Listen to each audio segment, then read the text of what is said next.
Last time on Mythic Odysseys, you guys finally escaped from the Old Wood with the rescued children in tow.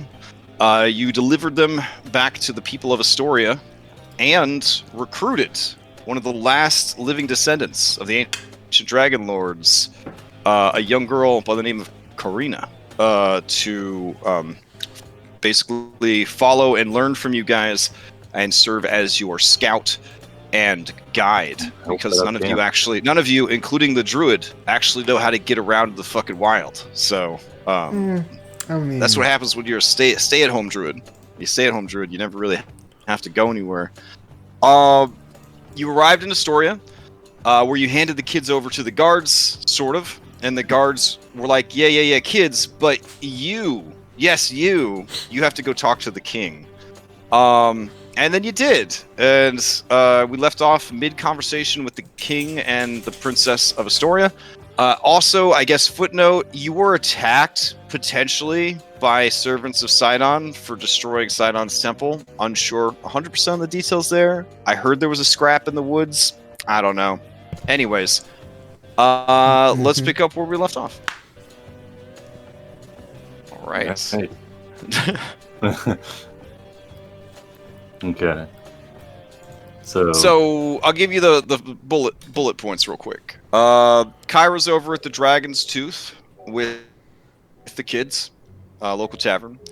Some dwarves were promised an incredible crusade in the depths of the earth to reclaim their ancient home, not cribbed from Lord of the Rings at all in any way, shape, or form, but very similar, and or anything that had to do with Dritz Warden and the Mithril Hall. So none of this is a completely original adventure. The forge, not the hall. The dwarves. Yes, the dwarves. There is a hall there, but the focus is obviously on the forge for copyright reasons. So these guys are waiting. They're waiting for something to happen. Okay, you got to camp outside of town, full of Sidonites, centaurs, and even a few cyclopes. Not to mention this friendly neighborhood dragon. Now, you have entered the palace proper and are having an audience right now with Pythor himself, who has seen better days. This Pythor is tremendously obese. He smells as if he has not bathed in weeks, possibly months. There are obviously creatures living in his hair and beard. The only reason that you can't see his pubes poking out from his toga is that his belly hangs so far over as to conceal what is happening. Small mercy. Yeah. He wears a pair of strange spectacles designed to block out the harsh light of the day because he is constantly hungover and drunk, which is incredible for a god who has an insanely high constitution score. So this guy is trying his best to wreck himself. His daughter seems apologetic about the state of things, blames herself for taking a holiday and leaving the city in his care, and is willing to sacrifice herself if it means evening up the score with Sidon, because the city of Astoria has become lax in recent months and years with their daily sacrifices to Sidon, which was a part of the agreement of the Pact of Peace.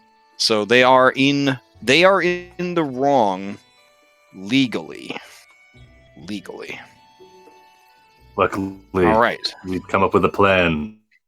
Pythor emphasis on the pie. All right, yeah. Pythor smiles and he says, "You came up with a plan that fast, huh?" Yeah, we're quick thinkers, you know.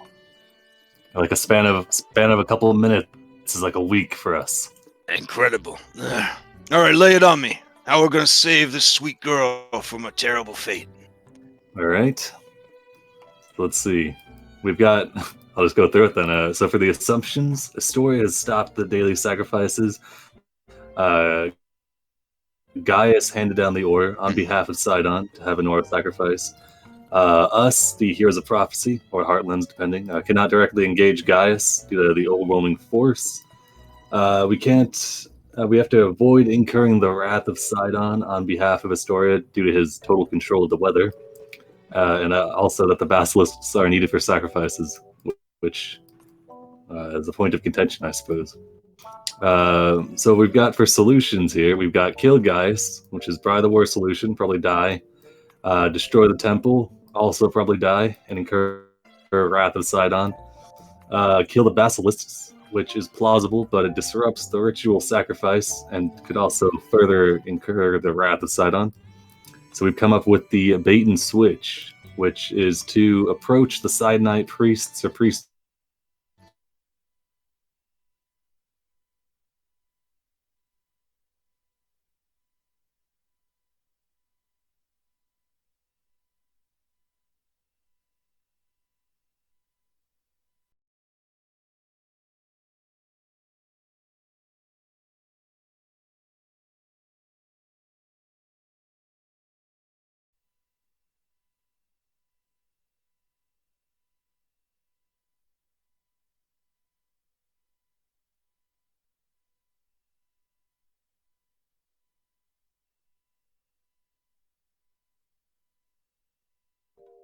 That's why the plan doesn't involve killing the basilisks.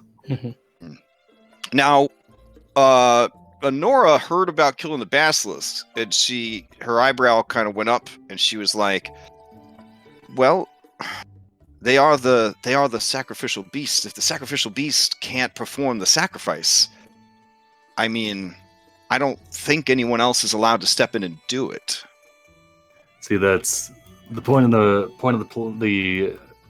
Yeah, we were thinking that that's why it's important to get the Side Knight priests and priestesses on board with having Sidon choose his sacrifice, because if one of them just steps up and takes it into their own hands, then we can't really do anything about that. But the basilisks, let's see, if we have the basilisks, if they're waiting on the basilisks to come in for the second sacrifice, then nobody will step forward, and this will help to serve to discredit Gaius, because Gaius won't step forward either, because he'll also be waiting to see who Sidon chooses. Right. And if he does, it'll anger all the priests and priestesses.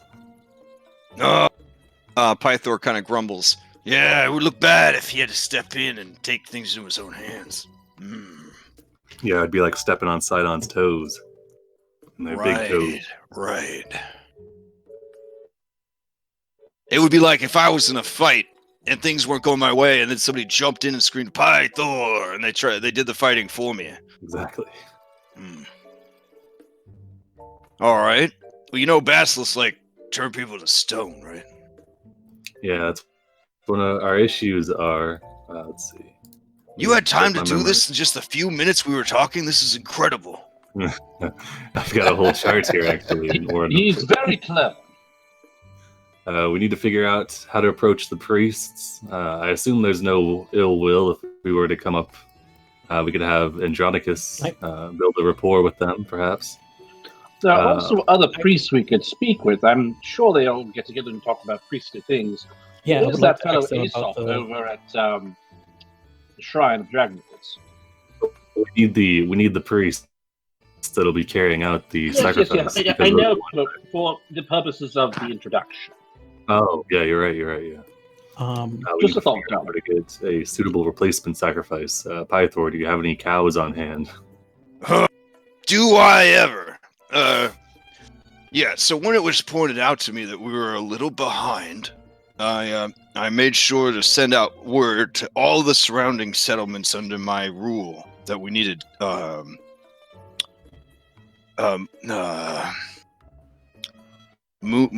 darling?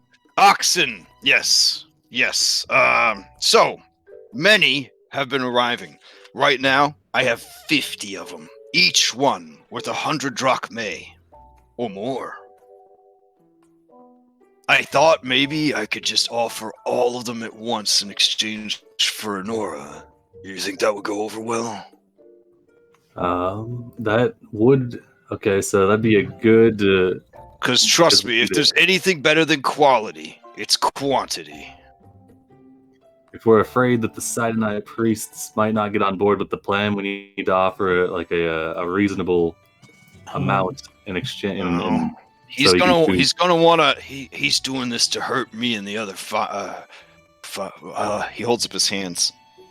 Oh, God. 1, 2. He's doing this to mess with the 5, of which I am a member. We're putting the emphasis So on he's gonna try to when we pitch it to the priests. Yeah, Do they want if to anything, deal I with can speak to them about the sacrifice.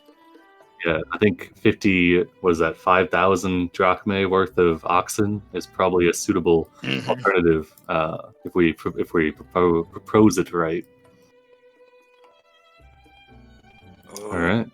Okay. And then finally, how to delay the basilisks. Just smash him. That is a good first inclination, but if we smash them, that would prove challenging for future sacrifices, and we do want to maintain relations for the time being. Wait, hold on a second. You said your name was Orin? Is that what you said your name was? Yes, he's Oren, I'm Julian. Yes. You know, I might have been off my game recently, but I could have sworn that somebody named Orin was praying to me a lot. Is Orin like a common name where you Very come from? common name in Mitros. It's like John. Yes, Okay. I'm from Mitros as well. I had the weirdest bender where, like, basically, I don't know if you've had fermented ox milk, but I drank like 3 tons of it. Holy And shit. I just remember being naked on the roof, and I just remember seeing a beautiful naked man, and he was holding a grotesque naked green old lady over his head, and he was screaming my name, and then he just sort of started dry humping her, and then she died. I just remember it really hit me hard. I don't know why I'm bringing this up. Continue. Sorry. So we need to delay the basilisks. What do we know about basilisks? Pull the stones and look at you could seamlessly transition to a blind roll by using the new blind roll macro, and then give me either handle animals or Nature? sure. Oh, They're not considered magical, are they? Both of these would be intelligence based, as you're trying to recall shit. And if you need to know, you can use the brain power of normal mathematics to just add your proficiency plus your intelligence modifier to a d20 and just roll that. If you don't want to have to toggle the stat back and forth. And so, one of my 2021 goals, sounds so bad to say that out loud, is to try to teach people the old ways of Dungeons and Dragons, mental mathematics. magics. Yeah. I find that This is sorcery. sometimes, I'm just throwing it out there, it's faster than Okay. worrying about your macros. Just saying. So I can do I feel like John Henry trying to dig a fucking tunnel right now. Jeez. I could All right. animal handling. I could do animal handling then, right? Instead of nature. Sure, yeah. All right, Because according to Lord Giffy, animal handling doesn't get enough love, so it should also be allowed to do monster and animal knowledge checks. honestly, they're both the same, so it doesn't make a difference for me. Okay. All right, animal handling. Orin, you have heard that basilisks can turn you to stone. I just heard that, yes. Either by looking at you, biting you, touching you, spitting on you, or being nearby. Being nearby, it is known. So, in basically, you don't really know anything about basilisks. Yeah, I don't think one would unless there was actually something that was a threat in Mitros. Mitros has a different region. It's like coastline kind of area. That's not to say that they wouldn't have basilisks, but Probably wouldn't be a common in your career. Yeah, you haven't had to deal with them. No. They're more of a northern Thylea situation. All right. I'm waiting for that roll. It didn't go through. Did you do a self roll or did you do a blind GM roll? Blind GM roll. It did not come through. Okay, I'll try it again. Okay. Did that one go through? No. All right, one more time. That one? Because Maya's not logged in. Oh yeah, I don't actually see you in the game. You don't? You I'm might be logged in in. your. Okay, Are the rest of us logged Yeah, in with I'm you? seeing everybody's mouse moving. I had to refresh. Okay, let me refresh then. Okay. I remember when this happened to somebody a couple Wednesdays ago. Yeah. Oh yeah. Okay. Blind GM, skills. Okay, did that one go through? It did. All right. Maya, you know a shitload about Basilisk. Let me start telling you what you know about them. All right. Okay. All right. The Thylean Basilisk is a pack hunter. They are immune to petrification and therefore highly valued by women and men who have succumbed to the curse of the Medusa. These powerful creatures are large. They have a decent armor class thanks to their thick, scaly hide. They look like a multi-legged Komodo dragon. They are very fast and aggressive, meaning that if they weren't fast enough to come and run you down and kill you, they'll just run some more and then kill you. They are pretty decent speed in the water, and they can hold their breath for a while. But you know, they like swampy areas. They like living in and near rivers because animals like to come to sources of water, and then they ambush them and turn them to stone and eat them. They have a poisonous bite that hurts quite a bit, and they often will use their long whip-like tails to knock people down, to then descend upon them and eat them. Let's see. Their venom cannot turn in their bite cannot turn you to stone, but it can somewhat paralyze you, like partial paralysis. So basically, they can make it so you can't move when they bite you. And they have their petrifying gaze, and their petrifying gaze has a range of 30 feet. You have to make a Constitution save if your eyes are open when your turn starts, essentially. So in 5e terms, you got to stay blind while you're within 30 feet of them, or you are subjected to their petrifying gaze. Or the equivalent, basically. Let's see. It is a 2-part petrification. So half of you turns to stone, your lower half, and then if you fail the next saving throw, you turn to stone forever.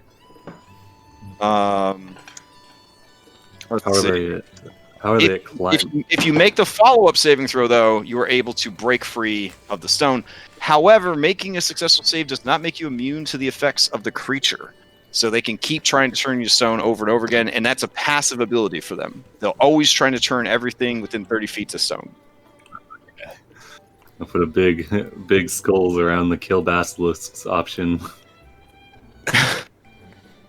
Okay. Now, there are a number of medicinal ways to protect yourself against their petrification. Dark chocolate, right? And the stomach lining of the basilisk is said to have a substance that can be used to create a poultice that can, when applied with a golden needle, can remove petrification. Golden needle. Mm-hmm. Is this Final Fantasy? Okay. Okay. I'll relay that to everybody. How are they at climbing? How are they at climbing? They are not. They do not have a listed climb speed. Okay. But they are very strong. And they have 8 legs, so they'd probably be pretty good at climbing if they had to do it. If we are to delay these creatures, yes. How strong is their constitution? Like, for example, if also worth if we were mentioning to in make game them stick to the terms. summits. In game terms, they are elites. Okay. Yeah, so they do have a paragon action each. How many were there in the sacrifice that we saw? There were 2, if I remember. Oh, someone has keen mind that would remember that, right?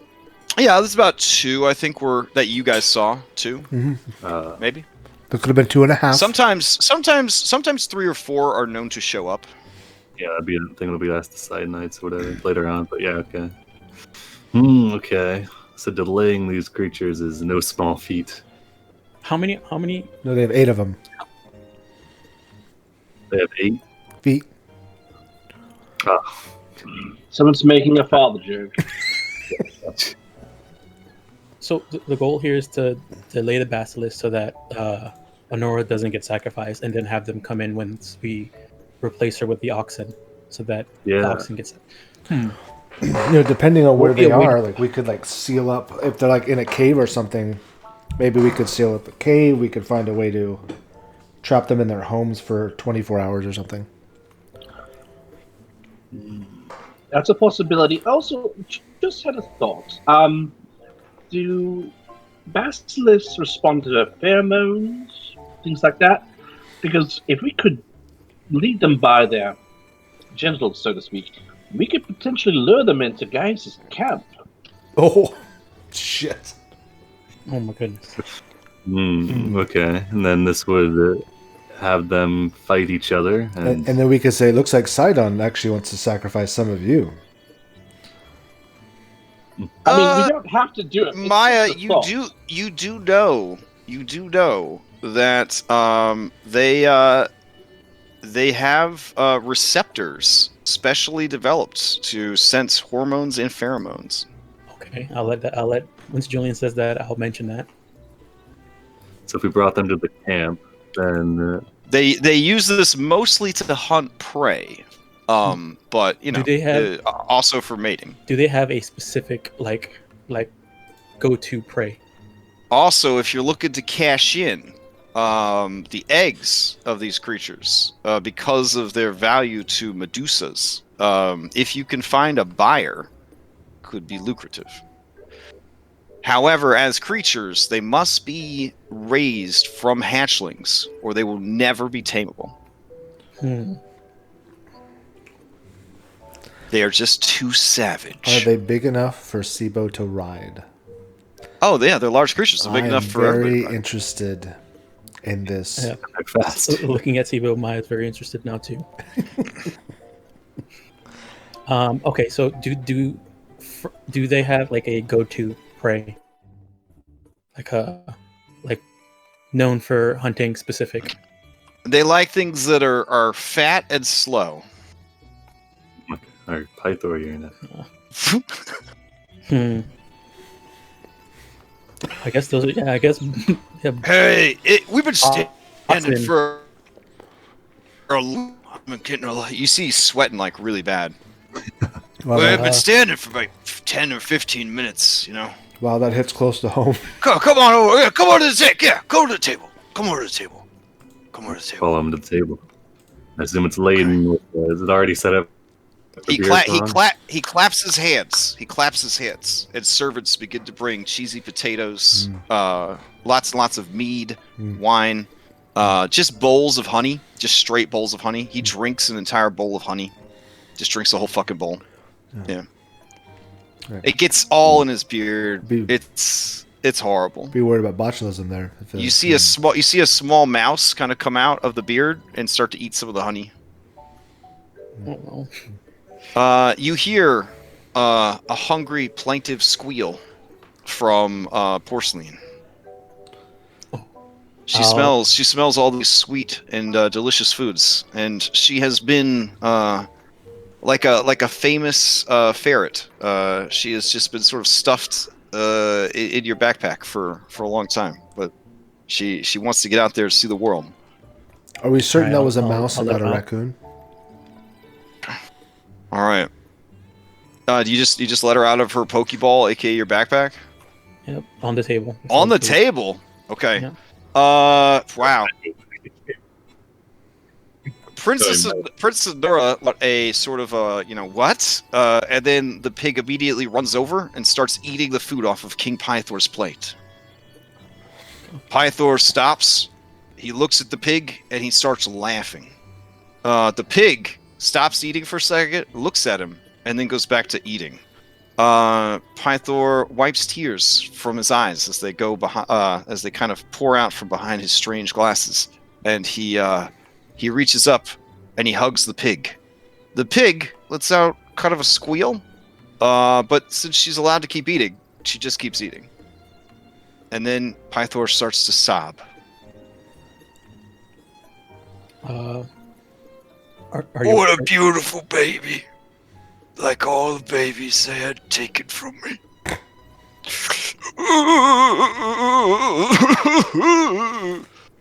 And he just sort of collapses. Honora looks uncomfortable. Honora, what babies is he talking about? Most of Pythor's children are usually killed or stolen away by a mighty dragon. Apparently, they have a history, and she is very upset with him, and so she punishes him by killing or stealing everyone he cares about. It's been real great growing up living in the shadow of that, let me tell you. I can't imagine. Yeah. I don't sleep much, but... There's a lot to unpack here. They only left me the one. But you won't leave me, will you? And the pig kind of stops, and then she looks up and she starts eating his beard. And he just pulls her closer. That's okay. Take what you need. I'm here for you. I'll always be here for you. Damn. Honora lets out a long sigh. How much for the pig?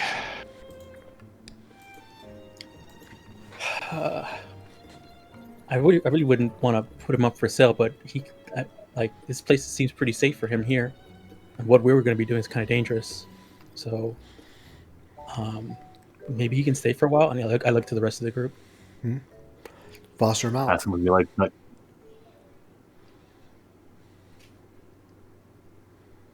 It's entirely up to you, my dear. I have no stake in this.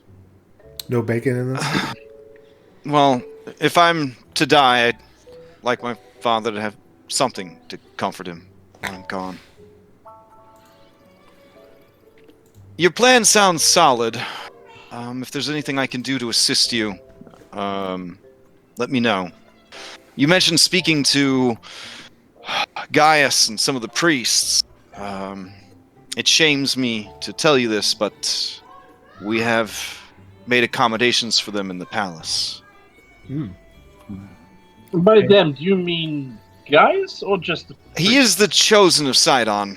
It would be politically unfit for us to have not offered him a place to stay while he was here. Oh dear lord, that bastard's running around here. Ugh. Is the dragon here? She comes and goes. And she looks terrified when she says that. Because, again, she's grown up in the shadow of the threat that a dragon's going to come for her. So... That's not the same dragon, is it? No. Have you heard of Hexia? A great and ancient green dragon? I look to Sibo. I think we have heard of Hexia, at least. I think I've heard of Hexia. Should I roll for this? Yeah, give me a blind history. Like you're gonna make that, Mr. Expert in History. Intelligence is your main score. We'll see. Okay. Wow, surprisingly low. You know that Hexia is the name of a very powerful entity who I guess is a dragon, you now realize. But they are financially very, very powerful and control a lot of pirates, thieves guilds, and spy networks throughout Thylea and the surrounding islands of the Cerulean Gulf. Oh. This leader of Some of these organizations you and Julian might owe a lot of money to. What? Also, you know that Hexia has a soft spot for handsome men and women who are charismatic and will often have them brought to her, and they are never seen again. Whether or not you let Julia know about this is up to you. I don't know if it's something that Sibo knew, but he kind of kept a secret because he didn't want Julian to worry, but Julia definitely qualifies for person that would be abducted by Hexia. Yeah, Sibo, if that was ever a thought Sibo had, he would definitely have shared it. Okay. So, Julian, I guess since you travel with Sibo, everything that I said to Sibo you would probably also know, except up until this moment, neither of you knew that Hexia was also a dragon. Ah, well, that sort of changes things still. Right. And then obviously... Hexia? Is she here? Is she here? I certainly hope not. I'm so sorry. I had to. I made the choice. I'm so sorry. He just hugs the pig tighter. The pig, for its part, Porcelain, just keeps eating. You know, whatevs.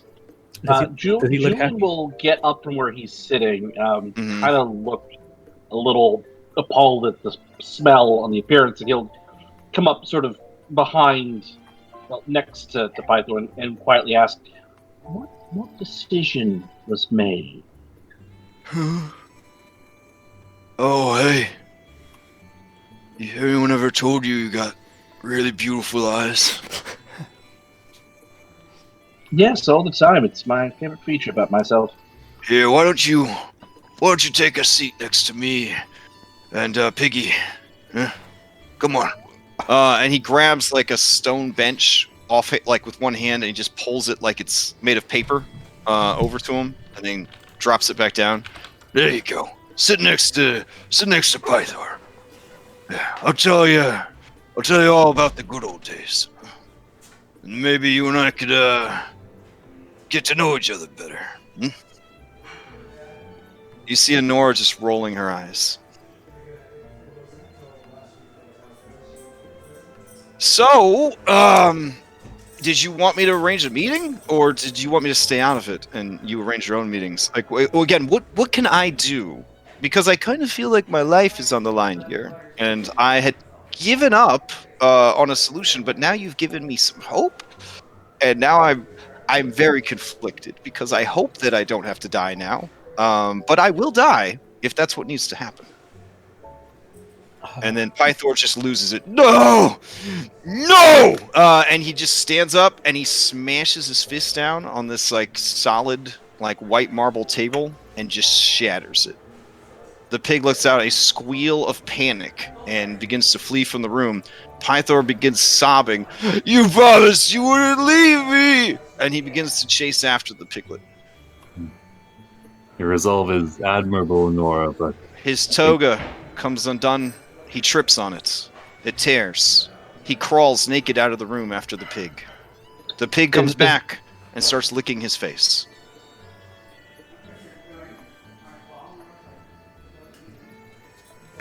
Is there like blankets or something? Yeah. There's tapestries and stuff. Yeah, like okay. priceless tapestries. Sure. Yeah. Okay. Wow. Is there a tapestry that doesn't look priceless? Because I would like to cover the king's shame and also stop myself from vomiting up the wine I just Well, I want to put this out there for Pythor. I mean, there's nothing to be ashamed of besides his unwashed and flabby body, because he's got a big old donkey dong. So the guy's, definitely delivering the epic meats when pieces are ordered. I'm not so much saying that he is shameful, just but, like but the whole everything else is shameful. Everything else is shameful. Sure, yeah, you just grab a nearby tapestry. It shows Pythor in his prime, like, posing and doing the Atlas pose, and you just gotta throw it over him. And he says, there. Now we're safe in my blanket fortress. Nothing can harm us here. And you hear the piglet squeal in delight and begin licking at his beard. You hope it's his beard. And then the two of them just sort of fall asleep under the blanket. Well, so much for getting more information out of him. Julian will look up and sort of clap his hands together and say, Yes, Princess Honora, if we could arrange a meeting, that would be tremendous. And Julian sort of looks over to Orin like, yes, that's what we want to do right now. Historia makes so much sense now, but yes, Honora, if you could arrange this meeting, yeah. Okay. So she makes arrangements for such a thing to transpire. I'm going to say that your ordeal with Pythor took about an hour. They are willing to meet with you at 5 p.m. It gives you about an hour to prepare. All right. So as for leading the Basilisks around, where you're going to do something with pheromones? Well, it was a thought. Pheromones or prey. I was Again, wondering, like, I mean, what would be any creature that has a strong, mating drive, a survival instinct, I would imagine would be far more interested in fucking than eating. I concur. This seems I think so. this Where we seems get than trying to cage them or restrict them, given their considerable size and prowess.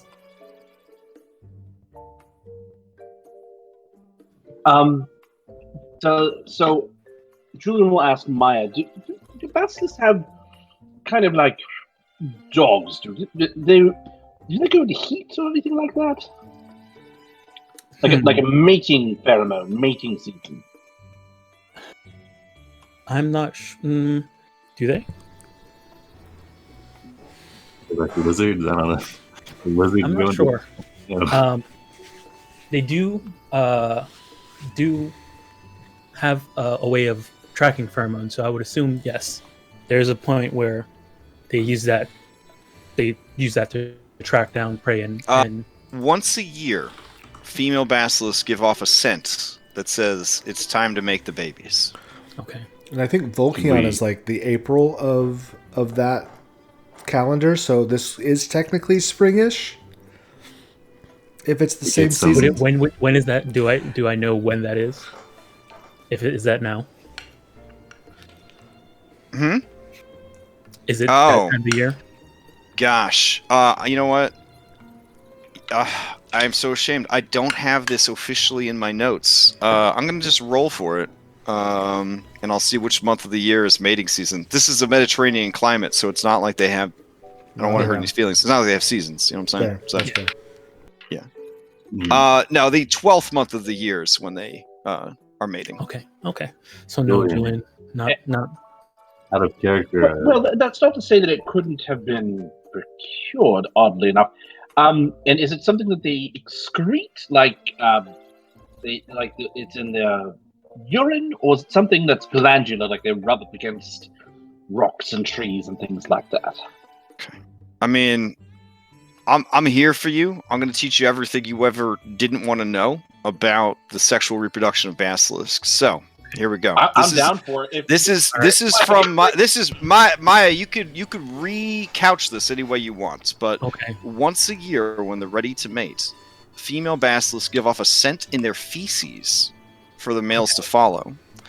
When the males locate a female, females are very rare, by the way. Just like them poison fire lizards from Hawaii in Pokemon, you know what I'm saying? Like 1 in 10 female. That's what we're talking about. The male will scratch her back and lick her body. If she finds the scratching and licking good, she will lick him back, and they will fuck. Because females are in such short supply, males will wrestle each other non-lethally for mating rights. Now, it's very sad, because the females do lay quite a few eggs that they bury beneath the earth. But poachers often seek out the babies, and the babies are so violent and aggressive that they will often kill each other when they hatch. So it's fortunately for people, and animals, the reproduction cycle of basilisk is slow and cumbersome. However, if a female is ever separated too far from males, she can asexually reproduce, always spawning male children. Okay. Life finds A way. a way. Yes. Nature's scary. Yes. Okay. I'll inform Julian about all of that and say So Sibo's taking notes, but he conveniently leaves out the word Basilisks in all of those notes. Okay. Okay. So, question: with prestidigitation, if I create if I'm trying to duplicate an odor, would I have to have experienced that odor to duplicate it, or is it can it just do it magically? I would say yes. You would definitely have to. Yeah. Okay. Illusion magic is an art form. Okay. So, Okay. Yeah. The Library of Astoria, that could be a description of basilisk pheromones that you could try. Actually, yes, that is where I was going, Yeah. because the chances of us finding, female basilisk species in this town is probably but it'll also have to be the feces during that time of the month.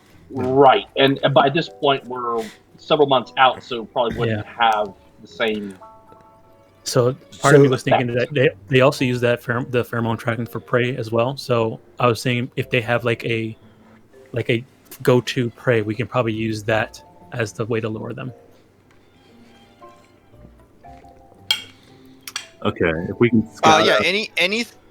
Anything fat and slow is their preferred prey. So We I could- mean, we can. So, I don't know Sibo. if it's possible. Can we?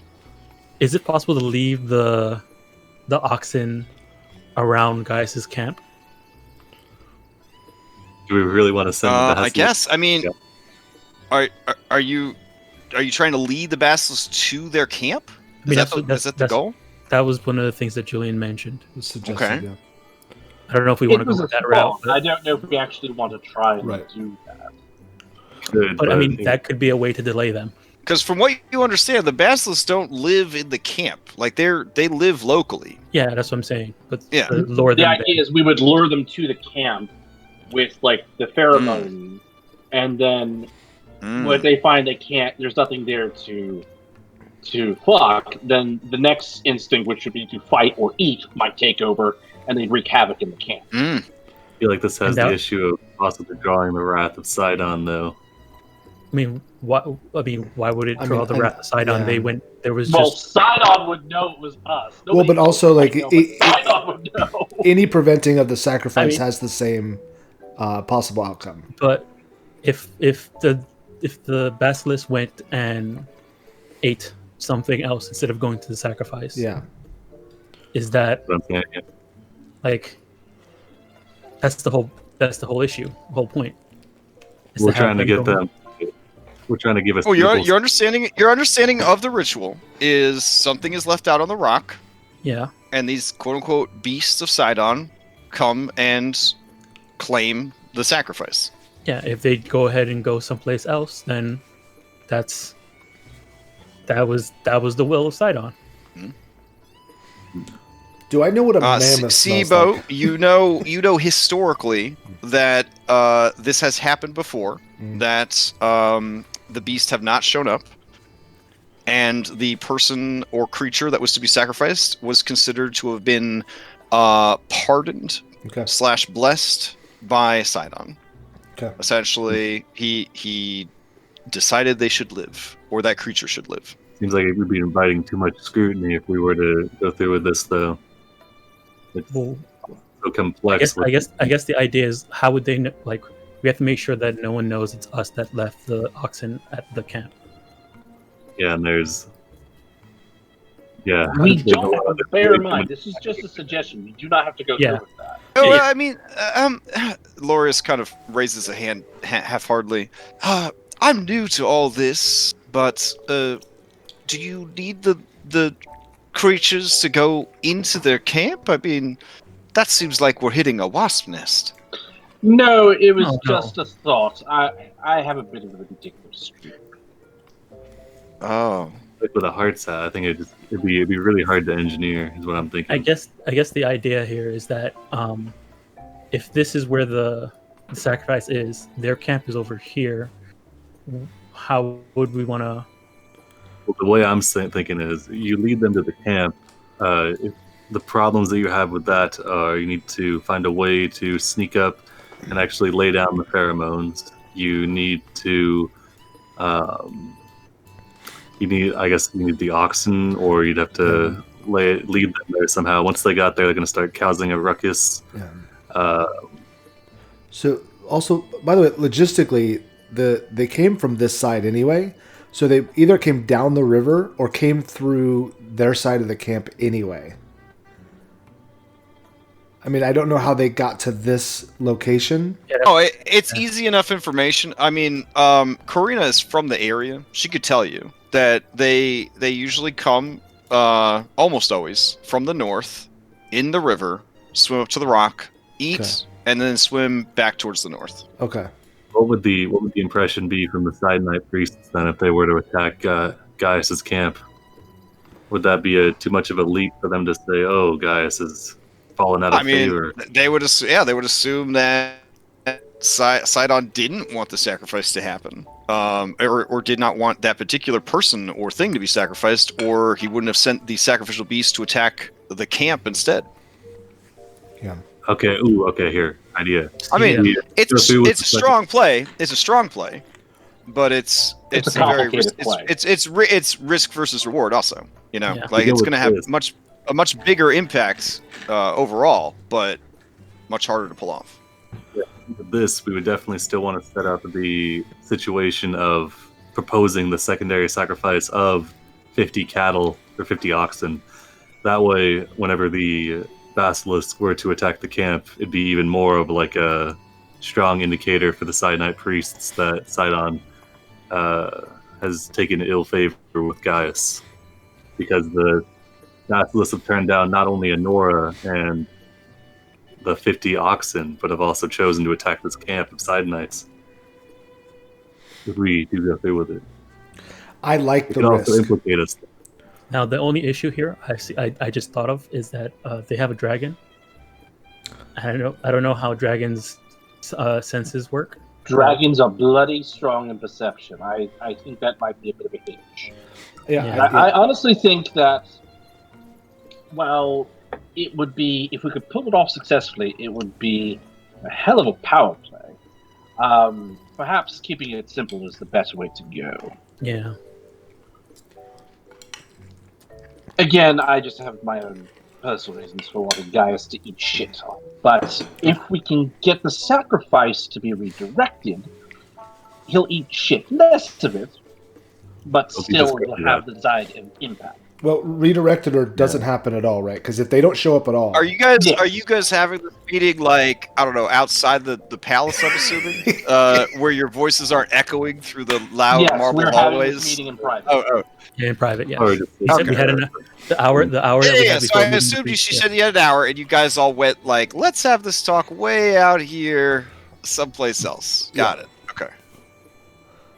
I wonder if first we try to find where if their nest is or whatever. If it's in a cave, if it's in a place that we can easily find, no, maybe not easily, but simply seal off 24 hours or whatever, that's way better than every other suggestion just because it's the simple solution, assuming we can make it happen. Yeah. Mm-hmm. Unseal it. I mean, we don't even have to unseal it. No, we do. Once Anora has her pass of being sacrificed, then we want the sacrifices to resume. Yeah, Again, we're threading that needle. Yeah, the goal is to we have see to that bear in mind our actions have a far-reaching consequence. Right, but I mean, the other alternative is Sidon doesn't want any more sacrifices from Astoria, period, and they never show back up. I think we might be able to pull the wool over the priest's eyes for only so long of that. Because as soon as he decides to divert the rain clouds and there's a fucking drought. But they get to decide how to read that message. We're not telling them what to read. But let's also bear in mind that we are also causing a drought for the entire area, darling. We don't want that to happen. We don't know that'll happen. I think, I'm just saying we don't need to go dig them back out. We can let them figure that out. That's just imposing, making We'll see what our options are.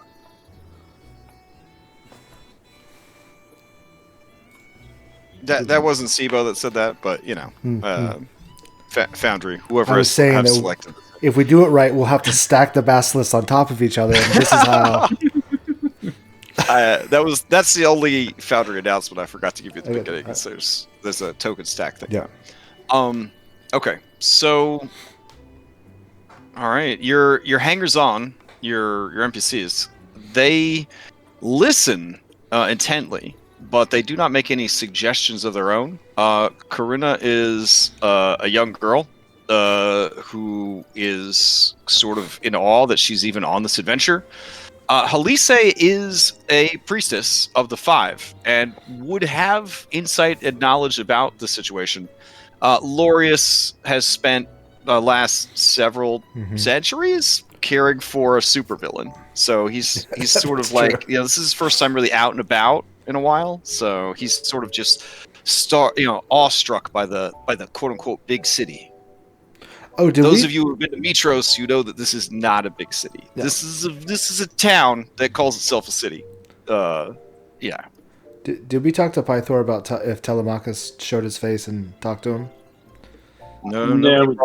Nobody brought him up. I think you guys were too much in awe of his greatness. Yeah. Yeah. No, so that's what we're calling it these days. His greatness. Okay.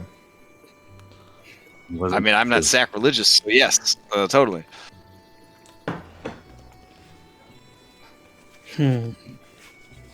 Well, if we do try and find their lair, and if their lair is inside of a cave, and we do close up the cave, is the goal here to make them understand that Sidon did not want to sacrifice Honora, but wanted to sacrifice something else, or to just say that he doesn't want to sacrifice Honora. I think we let them determine. Just to get her a pass and get her that appearance of Sidon has given her a blessing. But we've shown like we've known before that when someone just doesn't get sacrificed, regardless of whether someone shows up next time and sacrifice them, they get the pass. Yes, the sacrifices are written into the oath. Historically, when the creatures don't show up for the sacrifice, there is sort of a breath, a sigh of relief, and that animal, or in some cases person, is spared, and then life goes on. They do the sacrifice the next day. So as long as somebody brings the thing to the rock, they have attempted the sacrifice. It's on site on them to execute. You go to the drive-through and somebody paid it forward and they paid for your food, right? It doesn't mean that every time you go to the fucking drive-through, the food's gonna be free. You know what I'm saying? You had one nice thing happen. It doesn't mean that things are good now. Like yeah. So I understand. I think it's good to make sure that the next time they do the sacrifice the next day that it goes through, so that there's no foul play being discovered. And it is that when they find them sealed in a rock, they're gonna know that they're hey, it could have been an avalanche. Maybe Sidon was like, hey, these things have eaten too much. There's 1,000 interpretations that these people can make that I don't know that we would necessarily want to. Yeah, they're not gonna be like, oh, of course. Sidon, a wise and benevolent being. And would we also know? If the priests check up on the basilisks, or do they just assume everything operates and just it is what it is?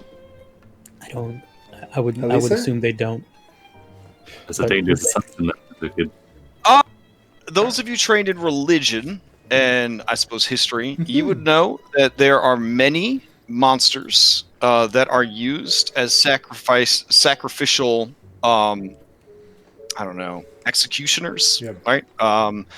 They are cared for. They are looked after because they are considered sacred. Okay. Yeah.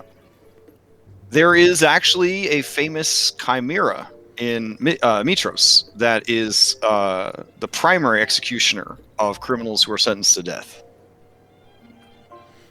They basically feed you to this chimera. It's a very big chimera.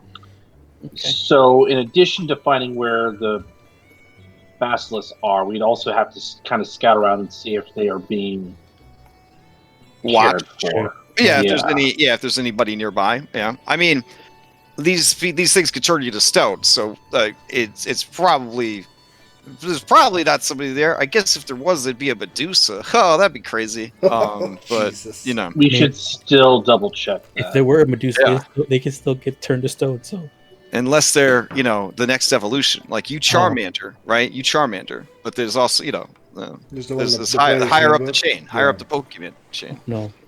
Yeah. Just let me know when you're ready to give up on your humanity. There's more options for you.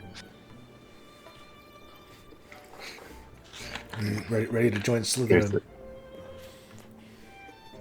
Okay. The clock continues ticking by.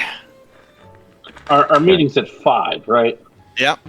Let's run down these plans, okay? And I want to go pros and cons. All right. So completely stealing in the Basilisks and forgoing the rituals. It could be interpreted as they don't want to have any further sacrifices.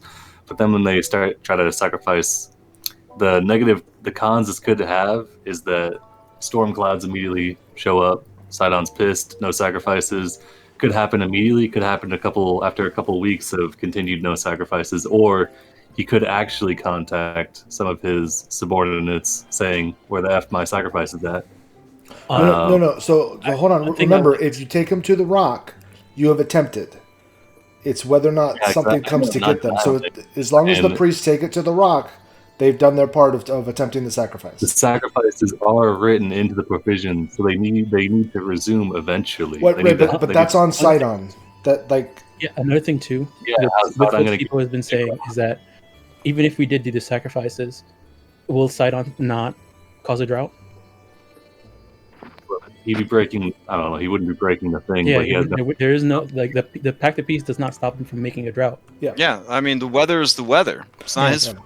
I mean, you could say it's his fault, but there was no provision in the Pact of Peace about the weather.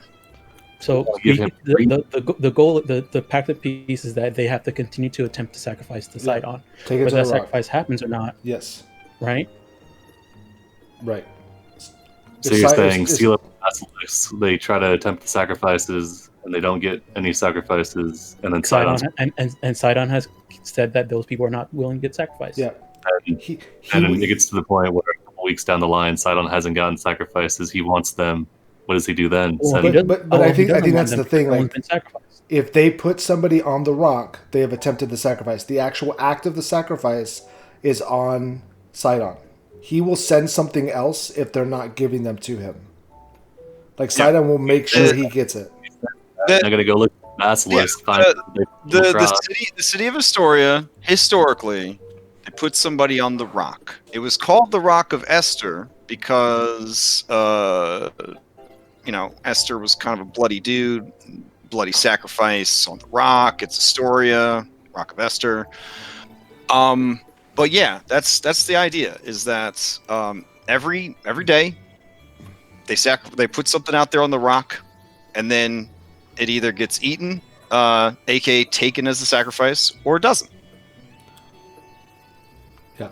But their job, their obligation is every day there has to be a sacrifice on that rock. Now, this is a big deal because, according to Gaius, champion of Sidon, Sidon has demanded to make amends for all of the missed sacrifices. Honora, Princess of Astoria, must be sacrificed to make right the wrongs that have been done to Sidon. So the missing sacrifice is that they haven't been putting anybody on that rock. Right, because they didn't have any. Right, now you guys saw some when you came into town, but that's because they were told, hey, you guys been fucking up. So, like people that are behind on like a bill or rent or whatever, they're like, oh no, of course we are, and they start doing the sacrifices again.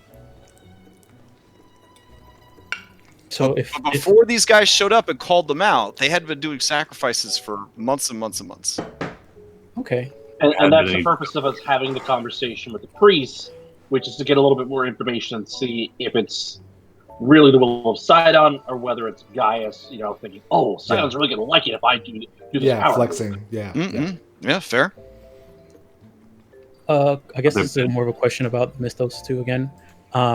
Is it known that like priestess of titans and gods, do they ever hear like signs and stuff like that, or is it usually the champions of those people that have any type of So literally, this is probably the dumbest thing about the setting, but it's also kind of endearing at the same time. Literally, people send letters to the gods, okay, and the gods send letters to people. okay. Oh man.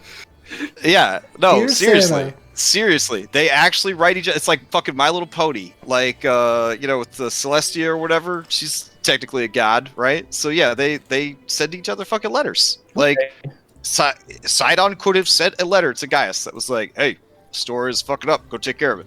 Like, that is how in the world the gods are.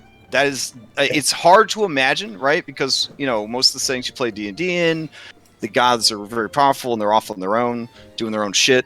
Even like Forgotten Realms in the 5th Age of Magic, the gods are very far removed. Back in like the 2nd Age of Magic, it was very similar to ancient Greece. You didn't know if half the people you ran into on the street were fucking avatars of gods running around. But nowadays, right? So a setting like this is very unusual. Yeah. But yeah, they are so material. They are so in the world that they send and receive mail. Yeah. Yeah. Assuming though that Gaius is making this, one of our assumptions is that Gaius is making this order on behalf of Sidon, and we're kind of thinking like, okay, well, what I was thinking was that he was only really doing it to destabilize Astoria. Maybe he hasn't actually gotten a message from Sidon. Yeah. Let's say that he has actually received one of these messages, and he thinks. And the basilisks don't show up, and then he actually does go and look for the basilisks. He finds out they've been caved in, and he knows the sacrifice was forcibly stopped by other means. Then he goes and brings us evidence. Well, that's why we take the meeting, and then if that's the case, then we adjust the plan. Well, even if the sacrifice was stopped by a cave in the thing, what is the sacrifice was stopped? Yeah. So Sibo and Maya combining your religion and history, just like Sidon is able to dick Astoria over by being like, the weather's the weather, right? There's nothing that says people who happened upon basilisks aren't allowed to defend themselves or the region against a threat. Yep. You know what I'm saying? Yeah. Yeah. So and also like, go ahead. Sorry. They don't interpret it because we're assuming they come across the sabotage and interpret it. Oh, Sidon didn't want this sacrifice. What if instead the more likely is that the new people that have showed up in town calling themselves heroes have put a stop to it, and they just go back to demanding Anora be sacrificed, but this time they. Well, we were out of yeah. Because at that point, and I'm just going to throw this out again because your characters live in the world. At that point, it would make Sidon look kind of weak to like demand it happen again, because that would admit that he had been defeated by you guys. Yeah, do you see? I think we have to refrain from worrying about the interpretation of things, and take an action. Like one of my thoughts. You have to adjust your way of thinking to more of like an ancient Greek mythology way of thinking, which is to say like clever, strong, bold, right? Clever, strong, bold. So like if Sidon sent his dude and said, make shit right in this area, and this dude makes this big to-do about getting the princess, and then the princess is there, there's going to be a huge crowd of people, right, assembled to watch the sacrifice, and then it doesn't happen. If he turns around and basically says, they cheated, boo-hoo, poopy my pants, you have to do it again, I mean, then he runs the risk of you thwarting him again. And then it's going to look really bad. A lot of times, right, like these people, these heroes, they just take it to the chin. They're like, well, you got me this time. And then they move on. Because constantly, if he demanded it over and over again, and you kept besting him, it would just look terrible. So these are people that can respect their opponents, right? So if they are outplayed in a game of 20 squares, they don't just immediately pull out, spears and start killing people. They're like, you won this time, kind of deal. So yeah, I don't want you to be so scared about the repercussions of every action that it paralyzes you to do anything. But we should in be this scared particular about some instance, repercussion. yeah, but like destroying a temple, obviously they're Yeah. going to get mad about that. Yeah, But in this instance, right?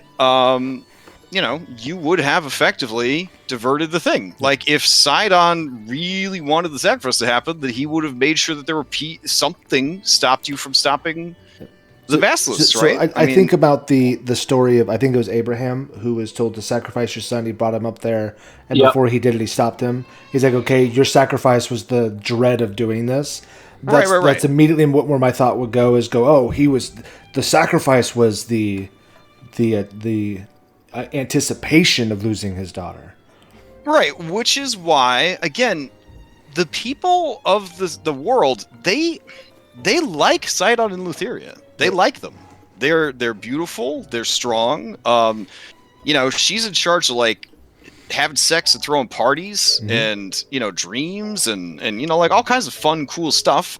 She's also in charge of death, so you don't really want to make her too upset, right? Because you want a good place in the afterlife. And then Sidon is like the ultimate bro, he's like strong and swift, and he controls the weather and makes sure you have bountiful crops and safe seas to sail on. And so sometimes a sacrifice doesn't get eaten and everyone rejoices at his quote-unquote mercy, but really it could just be that the fucking basilisk slept in that day. Yeah. I was trying to have a little bit more finesse than the temple situation. But... Right. I got it. For sure. Yeah, and this is the early part of the campaign where it's very important to kind of establish like the lore and the setting and things like that. So I totally don't mind discussing this stuff. Yeah, same. So I'm opposed to stopping sacrifices completely. I just don't want to get hit by these other consequences. But I'm okay with consequences. Well, I'm okay with them, but not for the city of Astoria. So if we're thinking affect the city, then I'm down for. It would be easier than luring them around with pheromones for sure to seal them in or to kill them outright. Yeah, I think I'm not sure about how dangerous the basilisks are. We know a lot about them, but fighting them we can. Trapping them in, I think, is a good idea. Assuming that they're in a cave. That's the other was an assumption. Assuming that if they're in a cave or not. Yeah, hopefully. Yeah, hopefully. Would I know if they're like what type of like? They are the type of animal that is awake for an equal amount of time in the day and at night. Okay. I don't remember the scientific term for that, but basically, they're awake for 4 hours, asleep for 4 hours, awake for 4 hours. Six. Basically, the 6 hours of the middle of the day and the 6 hours of the middle of the night is when they're active. The rest of the time they're snoozing. Okay. There's an actual scientific term for it, but I can't remember.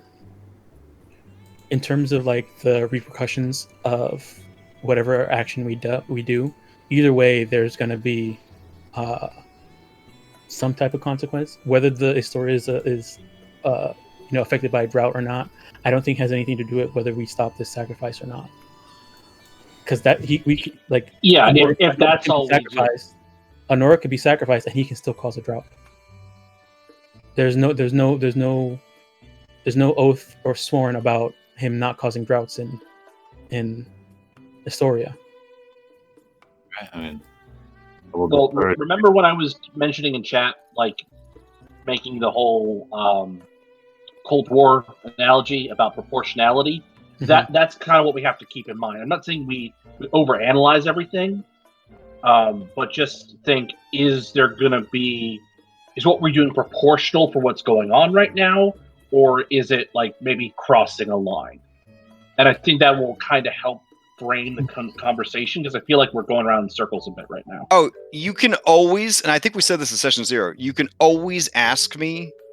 Would our characters know if this is blank? You can always, because again, you guys are from the real world in the modern age, and that you're trying to role play in a fantasy version of fantasy Greece. You know what I'm saying? So it's a very different way of thinking, way of living, way of acting. So please never be afraid to just say, hey, what about this? What about this? Don't feel like that's metagaming, because your character's decisions in the world are very impactful, and your characters have grown up in this world, except for Sibo. But Sibo's made up for it with studying the area as much as possible. So you guys would know what is quote unquote right and wrong. Not good or evil, but right or wrong. Right? Yeah. So the play is we're going to have this meeting with the Cyanide priestesses. And get some context for why Gaius is wanting to make this particular sacrifice now. Yeah, we'll whether propose... it was a direct instruction or whether he's trying to make a power play on his own.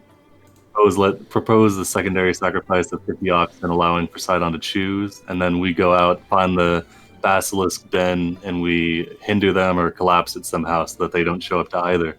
Is that the general thinking? Yeah.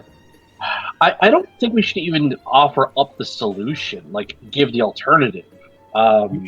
Maybe. I mean, we can. The reason I'm saying that is if we ask too many questions and make too many suggestions, the priest may be like, these motherfuckers here. They alter the course of events. We could just not have the meeting at all, I guess. Oh, but now you had the Princess of Astoria ask for the meeting. Yeah, we can go to the meeting and just ask. I'm new here. I would like to know about the sacrifice. Wait, no. We have Sibo go take the meeting. What? That's okay, a great... So hear me out. Oh no. So all right. Draw my on him. No. Sibo is a foreigner. They may not necessarily associate Sibo with the rest of us all by himself. A standing member of the Heroes. So he's going. He may be there saying, "I am a historian. I'm an archaeologist. I'm trying to understand your ways." And he may just be asking a bunch of questions. But I don't know whether the meeting was I'm having some people talk to you, or whether the heroes of prophecy want to talk to you. Were we given a formal introduction by Princess Sonora to meet with the priests, or was it just I have been setting up a meeting? No, she is reaching out to them and saying that you, the heroes of prophecy, want to meet with them on behalf of King Pythor. Okay, never mind. I feel like what we could do is want to have a meeting, as a druid of sacrifice from the Old Wood, they're about to sacrifice to a titan, and I would like to just hear how they, have them explain their ritual to me. And maybe ask for alternatives to have we asked for what was the 50 oxen? I just want to compare notes because in the forest we burn stuff. Yeah. I think if we have Maya and Sibo driving the conversation, I think they'll be less suspicious in the long run. Good. Okay, so the plan is meet with them and ask questions, and then go and mess up the Basilisk den. Yes. All right. If me and Sibo are going to this meeting, are you guys coming with us, or do you guys want to find some more information about these Basilisks in the meantime? Julian would like to find out more about the Basilisk, since am I the only one that has prestidigitation in the group? No, I have it, but... Yeah, but you should take that meeting because you can play the foreigner card. Well, and also, by the way, we have a week, I think. I think that we find information out, and then we probably need to get some of this exhaustion off of us. Anyway. Yes. So, with some of the things we're thinking about doing, like researching, can we do that during a long rest? I think researching is one of the long rest activities, actually. Yeah. Okay. Yeah. Well, that answers that. Okay. Let's just take the meeting. Okay. Do we have an Andronicos? Oh, nice. Is he in? Just in time. He is, but he's meeting. All right. So are you still at work, buddy? So Andronicus shakes himself off, seemingly coming to. So I'm so glad you agreed to go and steal that letter from Sidon to Gaius with me in camp tonight. So I think what we can do is we can sneak in across the river. We don't want to go anyway. Go ahead. That's clearly the only option. So I will Yeah, advance that's a good times to the question. meeting. All right. A whole So- 7 minutes. Levels of exhaustion. Oh yeah, you haven't had a long rest yet. They've been discussing since the session started. They've been discussing what to do. Are you bringing your NPCs to this meeting too, or no? We had this big discussion and we've settled on. I would say maybe Halise can come with us, but other than I don't know. I mean, Everybody ask, wants I to mean, come to ask the them if they want to. Otherwise, they can go hit up. So there was Glorious, I think, should Well, sit I this don't one know. out, and I think Karina. Karina should too. Okay. Totally. So fine with me. Honora, Pythor, and Porcelain are not going to be in attendance. You are actually taken to sort of a guests wing of the palace, and there is sort of a central meeting garden like foyer type area. So, all right. In attendance are some representatives of the Order of Sidon. So there is let's see. There'll be a priest. There'll be a couple side knights. Okay. Just a couple. Here we go. A couple more. Oh, he's open-hearted, guys. This is gonna be fine. This is gonna be totally Okay. fine. All right. Acceptable side. Okay, There's acceptable side. There's a spacious one. If he's slow, Okay. the basilisk might like him. And Commander Gaius. Never Oh mind. no. All right. Yeah. Wine and plates of olives, dates, and cheeses are available. And servants are standing by to refill anyone's bowls or rush and grab anything that is needed. Commander Gaius motions to the table. He and his people were there early because they're professionals. But they motioned to the other side of the table, such as it is, so that you could sit. Orban will take a seat. Okay. Same. Sure.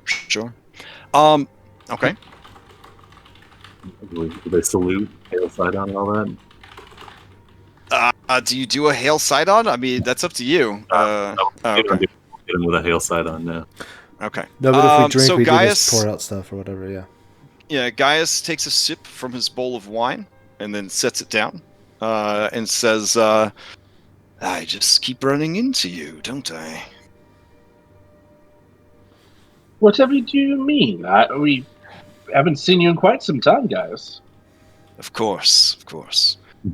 Posturing. I would like to incite his. I just keep running in Same. to you. And his Sure. course. All right, give me some blind insight checks.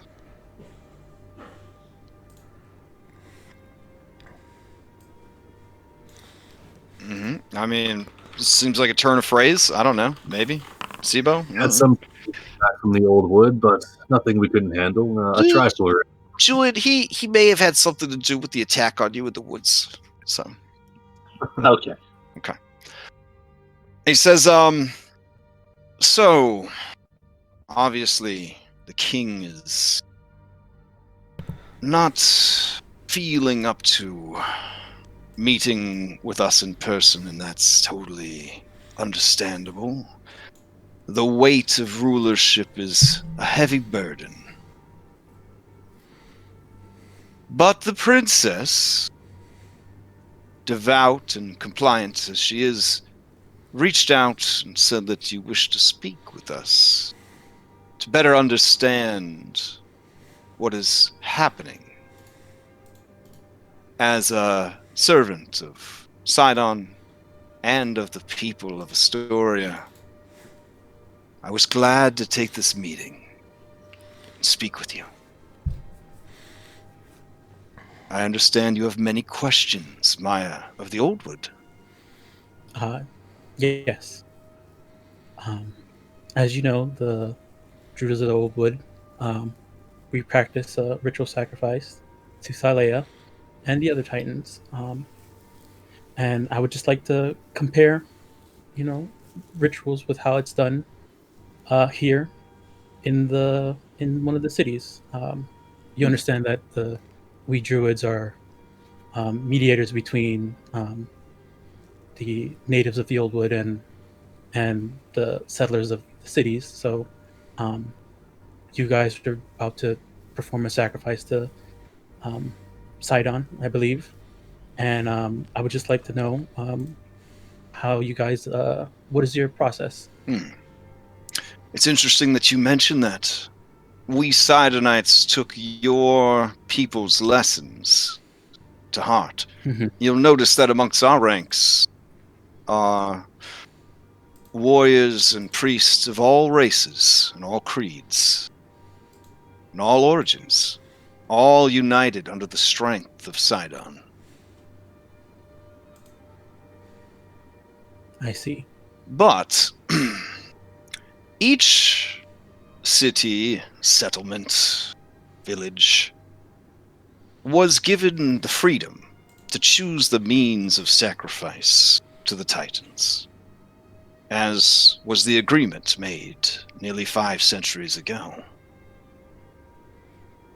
Astoria, a violent place to be sure, chose the Rock of Esther and the inclusion of native beasts. Now, before you guys feel like he's throwing stones at Astoria or Astoria is deserving of this, in Mitros, they will straight up sacrifice motherfucking minotaurs in the arena to the Titans. Right. So it's a little bit more savage and awful in Mitros than it is in Astoria. Like Astoria, they tie a pig to a rock. They don't make sentient creatures fight to the death. So. And so he says, it's not a perfect method, but up until recently, it met the requirements that were placed upon the settlement. They have been lax, lazy, and prideful, or perhaps just negligent. I see. I was contacted by Sidon himself, and despite my many responsibilities, I was asked to come here and make right what had gone wrong.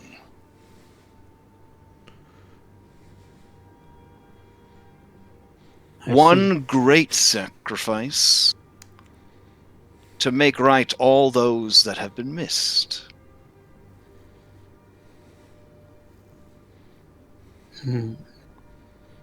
Who could possibly argue with that? So one great sacrifice. I see. You have met the princess? Is she It's not very great? big of you to volunteer for this, Gaius. Gaius kind of narrows his eyes, kind of furrows his brow, and he I says, can think of no greater sacrifice to Sidon than his own champion. Who are you again?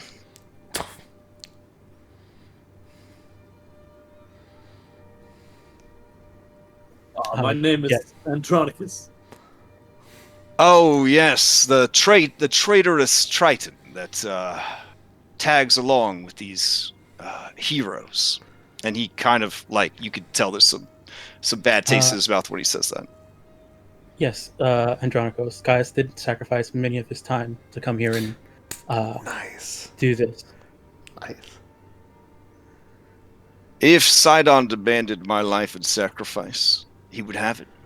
But Sidon is a wise man, and he understands that I have much to offer him in life. I'm curious, you're not being from here, how did he deliver? How does he deliver messages to you? Like this one specifically, does he appear? Does he send just a message to your brain? Curious, what method does he speak to you? He sort of looks at you and he says, I will forgive your ignorance, because rumors have it you are indeed from a land beyond our borders. I receive my orders directly from Sidon himself. Sometimes via magic, sometimes via more mundane methods. Depends what the Great Lord feels is the most expedient way, or the most appropriate way, to deliver information. Oh yeah, for sure. And with this great sacrifice to make up all other sacrifices, was that magical, or did he actually send you a mundane message?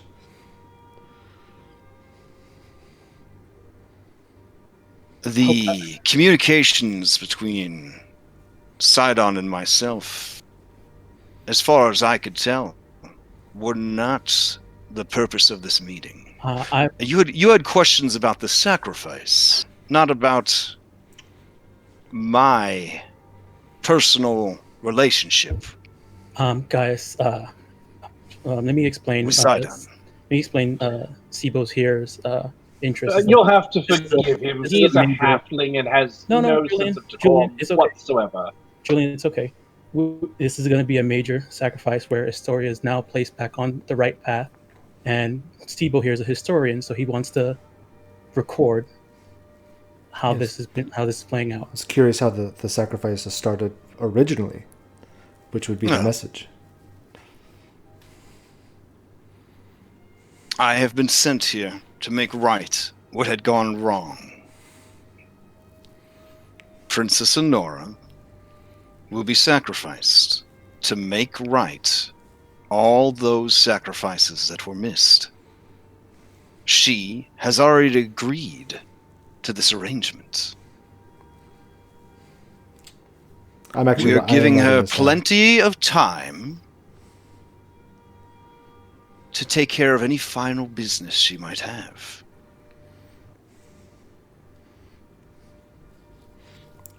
I actually am writing this down, FYI. So. Okay, sure.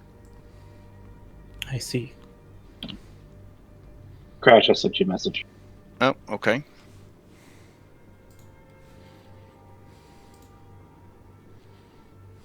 Oh, jeez. Okay. Oof. As he says, we have given her plenty of time. You see a long, curly, like 1950s bad guy mustache appear on Gaius's face. Oh, shit. Oh no! All right, so a lot of people that notice gasp, and Gaius kind of looks down, and it's large enough that, periphery vision kind of deal. He sees it, and he swipes at his face. Immediately, everyone rolls into initiative, and your DM has to go grab a combat map. Oh fuck! Oh my goodness! Okay. What happened? I was trying to be funny and I fucked up. Oh no!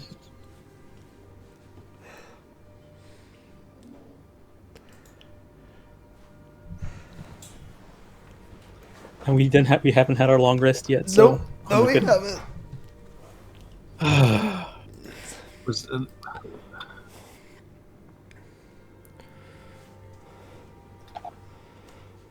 What's the plan now? Obviously, you've got to talk him down. Grovel, cower, and beg.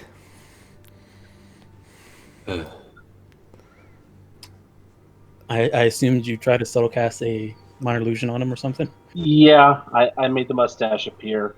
I thought he might let me, at least let me roll for stealth or something, but I overplayed it. Oh man. Okay, we got a priest, some side knights, and commander guys. Yeah. Inside The priest needs to go away first. Okay. So we're gonna Do we want to try and end this combat peacefully? Yes. obviously, Yes. Yes. Yeah, we Okay. didn't even do anything. Just one little illusion and you go all fucking crazy. already wants us dead. You've given him a reason.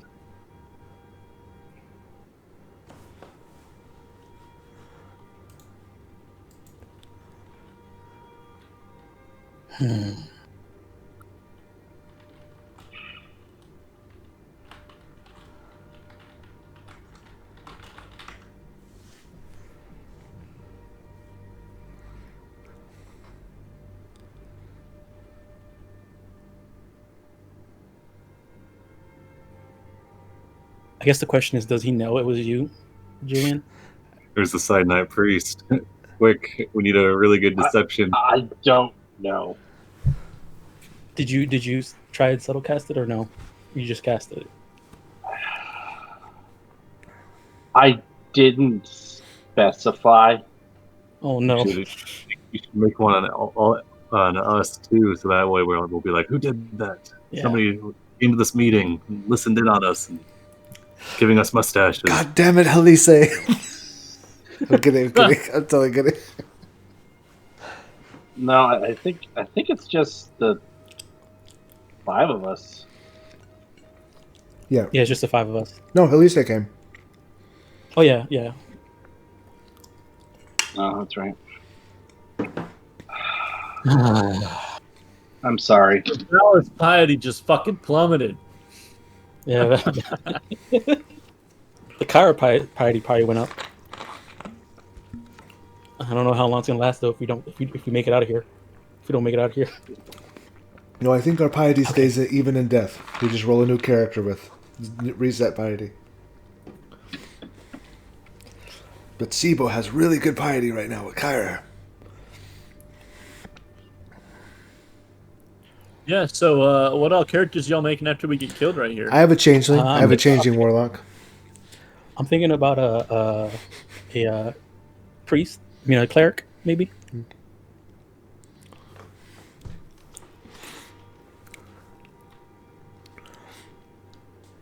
Actually, maybe a druid of the stars. That's pretty dope. Yeah. I mean, I don't know. There was this guy playing one last Friday night, and it seemed pretty silly. Yeah. Same Canadian. Yeah, super Canadian guy. And maybe he was just pretending. He might have just pretending to be Canadian.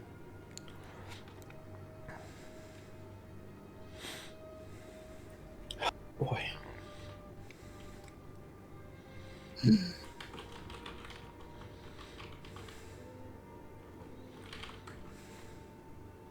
Maybe do the star-based nymph, and then go Druid of the Star. That'd be pretty cool.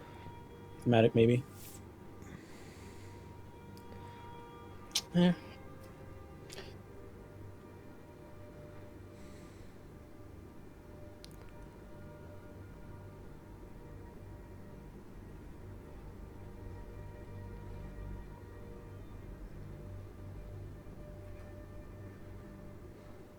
All right. Trying to activate the scene for you guys. So while you were gone, we decided we were just going to sacrifice Julian. Oh. Okay. I did not consent to that. All right. I'm gonna say Been outvoted. you left Karina out, right? Karina's not here. Yeah, and Laura Or Laureus. All right, correct. Elise was there. Okay. So they could be a part of the new group. Got it. A part of the All mass right. slaughter. Yeah. Okay. So yeah, just I guess just arrange yourselves on the furniture. Let's see. There's sort of this like central thing in the center where the food is kind of brought from servants to people that are on different things. Let me get rid of these clouds right here. Did you open up Hold a new map, or are you doing it on the same map we're on? I'm trying to get you guys over to this map. Hold on. Right. Does it matter if it's paused, or should that not have anything to do with it? It shouldn't have an effect. Okay. Hold on. No. You're probably having the same issue I had on Wednesday, where stuff just was like scenes just weren't loading. Oh, that sucks. All right, let's see. Jesus, how many Loriuses are there? Okay. All right, so let's see, and then in the SIBO, here we go. All right, bring these guys over. Oops. Oh my god. Earlier I was like, yeah, I got to make sure I have a number of different location maps, because if they decide to meet with these guys and it goes south, got to make sure that we got that covered. All right. There we go. Players seem smart. They're not going to do something like that. That's kind of what I thought to myself. I was like, it won't be that bad. There we go. I only call meeting, but then we'll talk change. All right. Oh man, I remember seeing this. Okay, never mind. Oh, that's nice. Okay. So, yeah. Let me grab everybody and roll them into initiative. Sorry about that loading time there. Here we go. Now, the subtle spell would have been, a thing that you could have done, but the effect of the spell would have been subtle. Like, the whole point of it was that everyone would see it, and everybody saw it. So, does it matter if it was subtle or not? Who the fuck else is around to cast the spell? Just asking. Yeah, like, I mean, I don't know how stupid you think the people in the world are, but, I mean, not that stupid.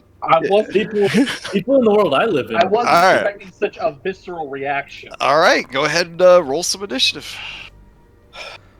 Oh, wow, I think that's, like, the highest initiative I've ever rolled as Andronicus. I mean, if you were in a really important, function for your job, right, and then somebody, pranked you in a way that was meant to humiliate you in front of everyone there, your subordinates and the people that you're trying to broker a business deal with, one of the biggest deals of your career, would you be like, LOL, there's a fake mustache on my face, TK? When it's your turn, all you have to do is say, it's just a prank, bro. Oh, there you go. Like a hidden camera. I think that will make it worse. Let me grab my Ashton Kutcher miniature. Hold on. So, all right. So Elpis, does he go with the same turn as you? I can never keep track of these familiars in there. I don't even fucking remember. We'll roll them. I thought it was right after. All right. So Oren. Times and shit. I don't know. It's fucking. Yeah. I'm trying to unify the whole system, but I've just had other stuff I've been working on. Like WoW Pokemon. Anyways, Oren, you're starting things off for us. Let me go over to the combat tracker. Hold on. bit.ly/ All right, Oren. All right, Oren. Yeah, you see, Commander Gaius has a big old floppy, dastardly dad mustache. He is immediately stood up and drawn for his weapon. And everyone else there has done the same. Okay. All right. What are you gonna do? Man, what do we bother? Why do we even bother spending an hour and a half to make up the plan? You could just throw me under the bus. I'm not gonna do that. Okay, I have an idea, but we'll have to wait until obviously it's the right turn to do it. All to the wall, or what are we doing here? Because I feel like making the first attack is probably a really bad choice. Okay. All right. In that case, let me go after you. But you should pass to Elpis next. Okay. Yeah. I'll take a dodge action and pass to Elpis. All right. Elpis is going to, using his telepathic communication, convey to Gaius that he thinks he's absolutely hilarious for interrupting such a serious negotiation all on his own. Wait. Do it slow for me. Pretend I'm really stupid and I don't understand what you just said. All right. My familiar communicates via, pictures and thoughts. Uh-huh. And he's going to tell Gaius that he thinks he's absolutely hilarious for pulling such a prank on him. That Elpis thinks he himself is hilarious. Yeah. Yeah, I think your use of the English language is what's confusing me. You got a lot of pronouns there that I'm not understanding. Elpis is visually able to be seen. Correct. Again, you need to walk me through it because I have no fucking clue what you're trying to say here. So Right. you're Little familiar reveal. It reveals itself because, from what I understand, it's usually invisible, right? No, that's my other. Or is this one not this? Oh, that's your other familiar. Okay, so your familiar makes itself prominent, and then Right, and he just sends starts the message laughing. that. And he's trying to convince Okay. Gaius that he did it on his own. That he didn't really quite understand the gravity of the situation. Fair enough. Okay. Since you were only conveying thoughts, go ahead and with Elpis, give me a deception roll. Oh wow, his character sheet is fucked. Okay, there we go. It just hadn't loaded yet. Yeah.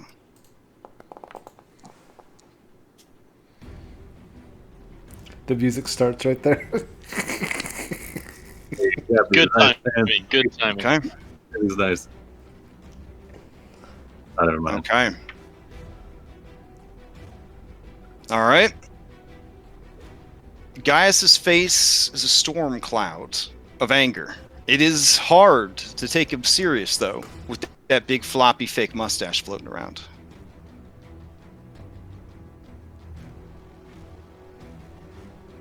Who do you pass to, Elpis? Elpis will pass to Sibo. No, Julian. Okay, Julian. I thought Sibo. I thought you I said know, that you wanted but to go. I know, but dispel, drop that shit immediately. Good point. Julian. Okay, I will. Can I subtle spell? Do I have to subtle spell drop it, or can I just just? Well, you probably need to do the subtle spell period, right? So, like, if you had points to burn, you should have definitely burned them. If you didn't burn them, it's very obvious. There's, like, you know, everybody's watching. Everyone's I watching. don't have subtle spell actually. Oh, Well, wow. Well, Okay. shit.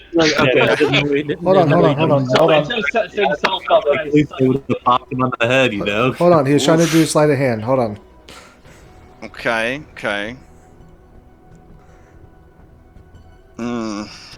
Hold on. All right. So, prestidigitation requires verbal and semantic components. So you would have had to make some abraca fuck you sounds, even if you hid the semantic with sleight of hand. Like you would have been saying, you would have been saying minor illusion. Yeah, you would have been saying some magic words. You say would have smacked him for like 8. Yeah. Okay. Okay, so I've So I've clearly fucked up, and obviously have to live with the consequences of this. But because I didn't have subtle spell, and I misunderstood what was involved with casting the spell. Would this ever have come about? I'm not trying. We're here now. There's no take here now. backs. Are you saying Jeremy Okay, Crawford's so- not coming in here? To be fair, prestidigitation doesn't have that as one of its like effects. I was Like, if assuming you had he done created minor a non- illusion. Well, it's an illusionary image that would fit in his hand. Oh, That's far too long. and the range is only up to 10 feet. So the dude is kind of far away from you to have used this. Man. We built up to all this. I don't really want to, like, I'm- rewind. I'm Do you literally have minor pooping in my illusion, pants right now. Julian? I Ju- don't. I have myself. All right, hold on. Hold on. All right. Hold on. I should have double checked. The spell before we went down this route. Yeah, okay. I'm So obviously, very what sorry. happened is that Julian walked within 10 feet of Commander Gaius and then cast it. It's just fucking Right. wasting 15 minutes of everybody's time. Right in his It's no big face. deal. All right. I Misty stepped over, I cast it in his face and say Julian did it and Misty stepped back. I'm kidding. All right. So. All right. I am very sorry, everyone. We're going to rewind to the part where you guys were trying to have a Seriously. diplomatic negotiation with representatives of one of the literal living gods of this fucking world. I will pretend that I did not receive such a message. Or if I did receive such a message, I ask the player to carefully read their spells before bothering me with such things again. And we will move on with our lives. So, but we'll stay on this map because we might fucking need it. Plus, it's very pretty. All right. It's a very nice map. So Gaius informs you that this meeting was not held to discuss his working relationship and communication with Sidon. It was meant to discuss the sacrifice. You have questions. He was prepared to give you answers. It doesn't seem like that's what you're after, though. Gaius, I do have a legitimate question for you. What exactly is in the agreement, a la sacrifices and cities? What happens if new cities are founded? Do the new cities still need to sacrifice? Or is the agreement in the entire people's name? Anyone with training in religion or history knows that all settlements of Thylea must give the Titans their due. That was the arrangement. So they must provide daily sacrifices. You could argue that a farmer living with his wife and kid in the middle of nowhere would still need to make sacrifices to the Titans. Would that one farmer in the middle of nowhere get on the radar? Kind of like, some dude living in the Appalachian Mountains. Is the IRS really going to come after this guy for not paying his taxes? Right. Who knows, right? Who knows? But yeah, if a new settlement was founded, one of the things they would have to do is, make sure that they had a shrine, however big, to the Titans and provide sacrifice. But he informs you, in a much broodier way of that information. Okay, so out of character, I feel like retconning a sacrifice is the only way we're getting out of this without killing people. Yeah. So I guess we might want to catch up with what we discussed with before, but we were talking about delaying the basilisk so that when the sacrifice happens, they don't show up and yeah, I remember that being one of the strategies discussed in the Discord. Yeah. Okay, I like it. Okay, so I guess I would ask. Right now, you guys are planning to put Honora on the Rock of Estor and have her be sacrificed through the use of the basilisks that come from the river. Okay. He looks at you like you are a very tedious person, and he says, "You are saying all of the words that describe how Astoria performs sacrifices. I love it. So, yes, that is how Princess Honora will be sacrificed." Look, this asshole can't get irritated with us for wanting exact words when that's the exact way his gods get out of fucking everything. Listen. He can feel however he wants. He's a fully formed thought construct all by himself. Yeah, okay, that's true. He can feel however he wants. I just don't have to Westworld robots. respect that Right view. for the Westworld robots. Yeah. No, God damn it. This is perfect. Okay. So, do the basilisks tended to? It must be an ordeal. Okay. He kind of like shrugs and he says, "They are sacred beasts of Sidon. None would bother them or hunt them." Oh, okay. Yeah, that is. Bitch, you want to bet? That is very Oh true. my god. Is that an OOC? Is that a? Yes. I didn't speak in the Andronicus voice. Oh, okay. Yeah, it's okay, really I'm hard to learning. I'm tell, trying to trade my ear. Nathan. I'm trying to trade my ear. But, okay. I see. Yeah. Do we want to ask about like alternatives to Honora, or is like Honora is absolutely the option, or is it the? Yeah. OOC, I'd rather not put that out. Like, let them know that we are asking for that, probably. But if everybody's interested, if you want to ask that, go ahead. Dishes. Hot take. We try to get Pythor to sacrifice himself instead, and then Sidon breaches contract and gets fucking murdered by Furies. I don't think Boom! that's Campaign solved! Technically, it would be Pythor's choice to be sacrificed. So he would, Sidon would just be accepting Pythor's gift. Okay, so we drug Pythor. So there wouldn't be any breach of contract. Oh my god. And you put a wig on him and a sexy blue dress. Yeah. My Adora, what big everything you have. Yeah. What big beard you have? Okay. So Gaius says, why are you rethinking the burning, maybe expanding to other forms of sacrifice? I mean, one of the things is for us to, build relationships with the settlements and the Druids of the Oldwood. So maybe we might exchange ways that we sacrifice. We both honor the Titans. We do it in separate ways. So maybe. Oh, are you suggesting perhaps that we should set Anora on fire instead? Oh fuck.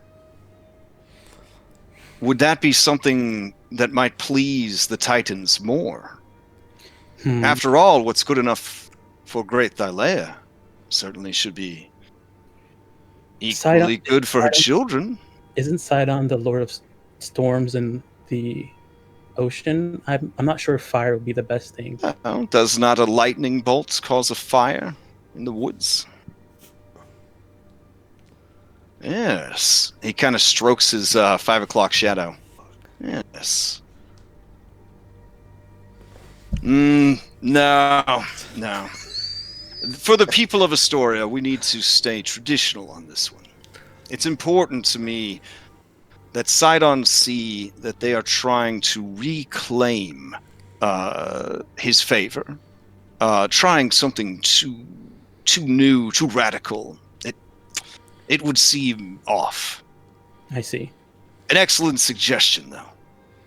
Damn it, Crash. The way you framed that makes me actually, sympathize with Gaius now, because I feel like he's trying to just help people. And I don't like that! I mean, he's a paladin. He's a professional. He's just trying his best. Sibo writes down the best paladin. bad guys are the ones that are sympathetic bad guys. Yeah, he's just showing up for work, doing his best. Those are always the best bad guys. I just don't like it because they always make me feel bad. Okay. All right. Well, I my questions have been answered. I don't know if any of my companions here have any questions. You'll excuse me, but He looks over at the priestess, and she kind of smiles at him, and he kind of shrugs one-handed at her. We honestly thought you were arranging this meeting to demand that the sacrifice not happen, or propose some alternative. It is refreshing to be proven wrong.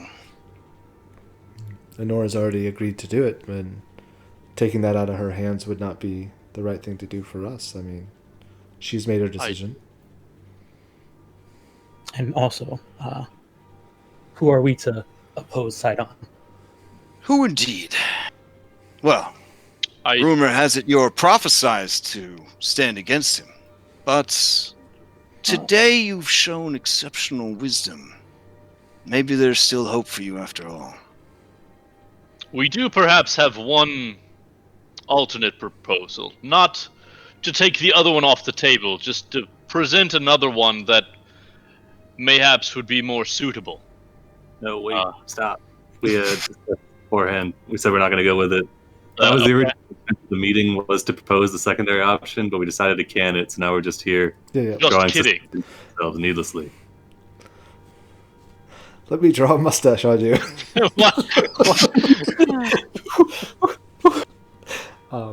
Yeah. So we're meeting him to say, "Hey, yo, see you in 2 days." We're pretty much. Also, one last question. When is the sacrifice happening? Yeah, Honora told us it was a week. Okay. And who's gonna be? What is? I point at I motion to the kindly priest. Is she gonna be managing the ritual? The priestess nods and says, "I am." You should ask to attend or be like a side person to kind of watch it go on. I was thinking about that, but do you guys need me to help with the? Okay. It will be a. Can I? Would you? I would like to be there to watch. Do you mind if I assist you? That the priestess kind of narrows her eyes, and Gaius kind of scowls a bit, and he says, "I don't think that we would need your assistance. We're not. Of course, you we're not building a sacrificial pyre or doing things in the method of the old wood. And my goal is to learn from how you guys do it here, so that I can bring that back to the old wood. You are welcome to attend. I am sure many will be there to watch the end of a much-loved person."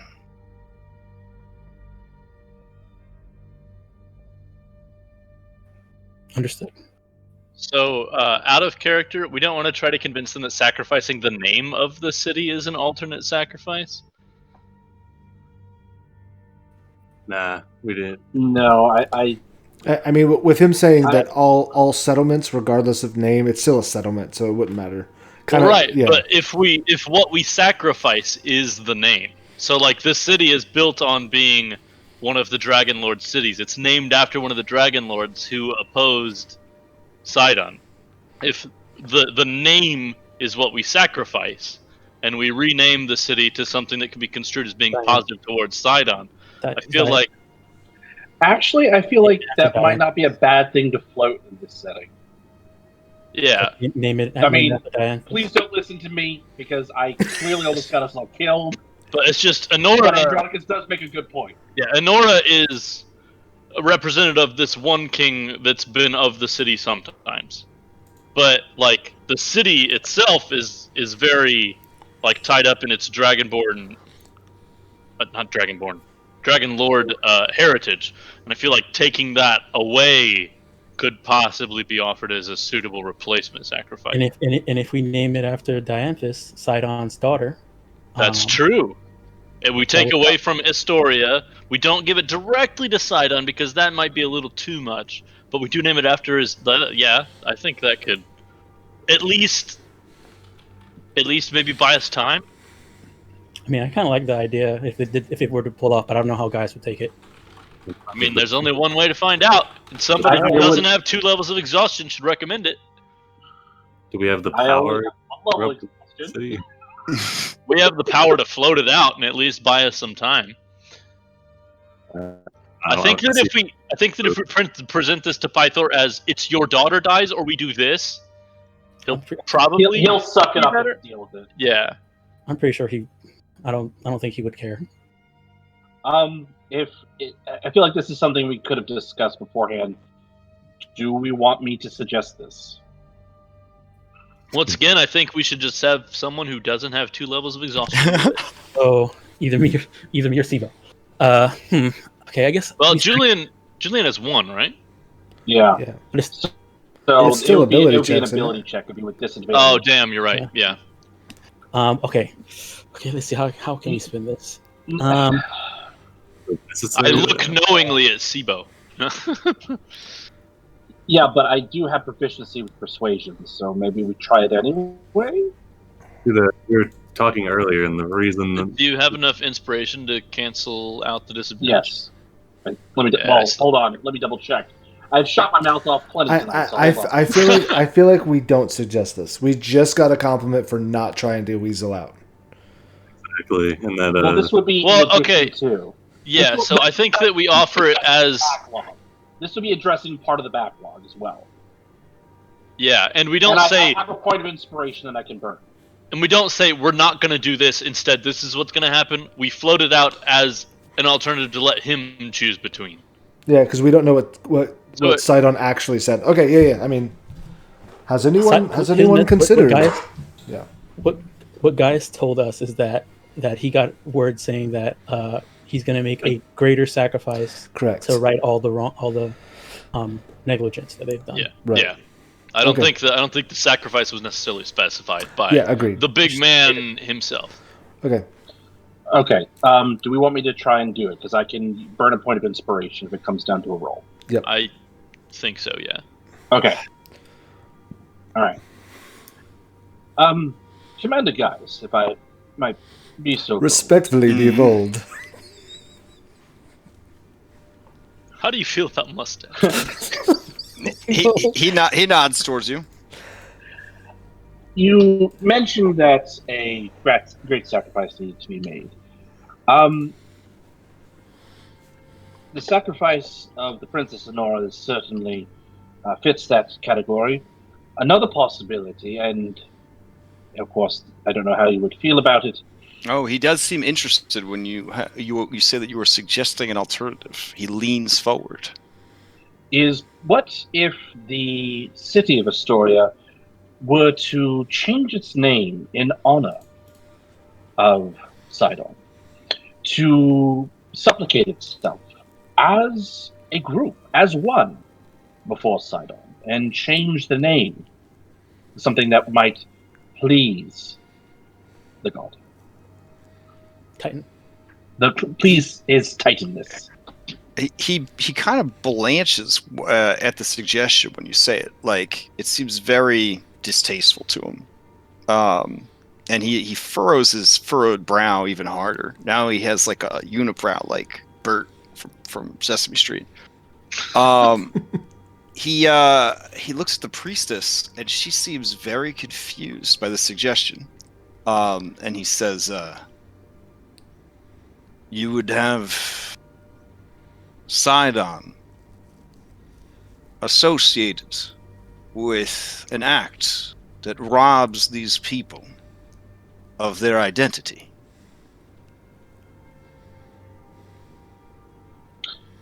For centuries, this has been Astoria. When Pythor felt compelled to take the city by force, he did not rename it Pythoria, because he respected that the people who live here are Astorians.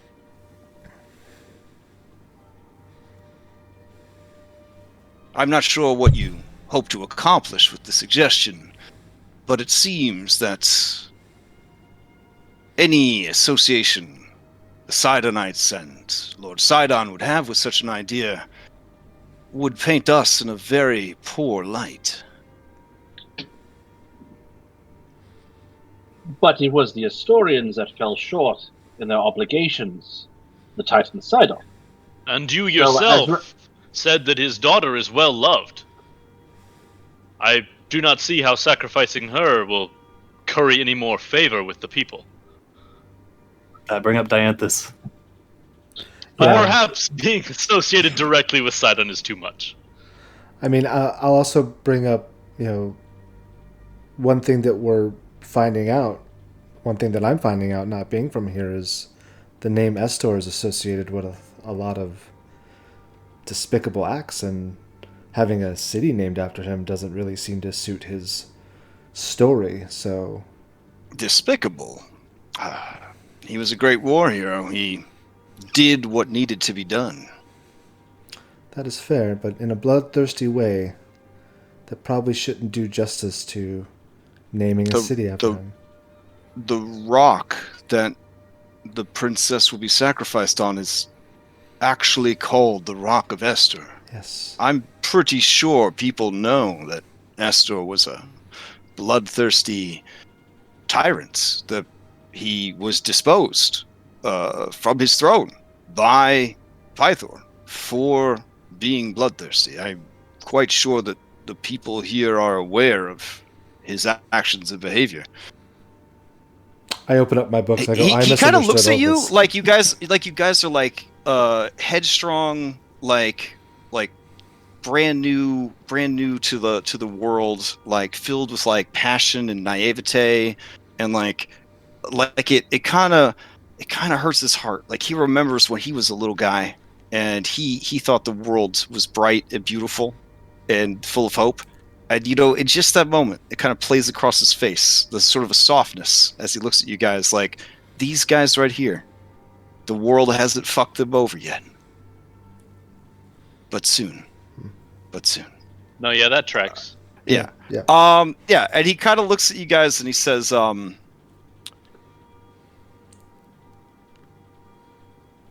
people will see the sacrifice willingly made by the princess and understand that she has made right for them their wrongs. The loss of her sacrifice, it will inspire them to never again be so negligent, not just in their faith to the Titans, but perhaps even in their faith to the Five, perhaps their faith to each other. Her sacrifice is an opportunity for every historian to grow stronger, not to lose who they are, but to know who they are. Embrace it and correct their mistakes.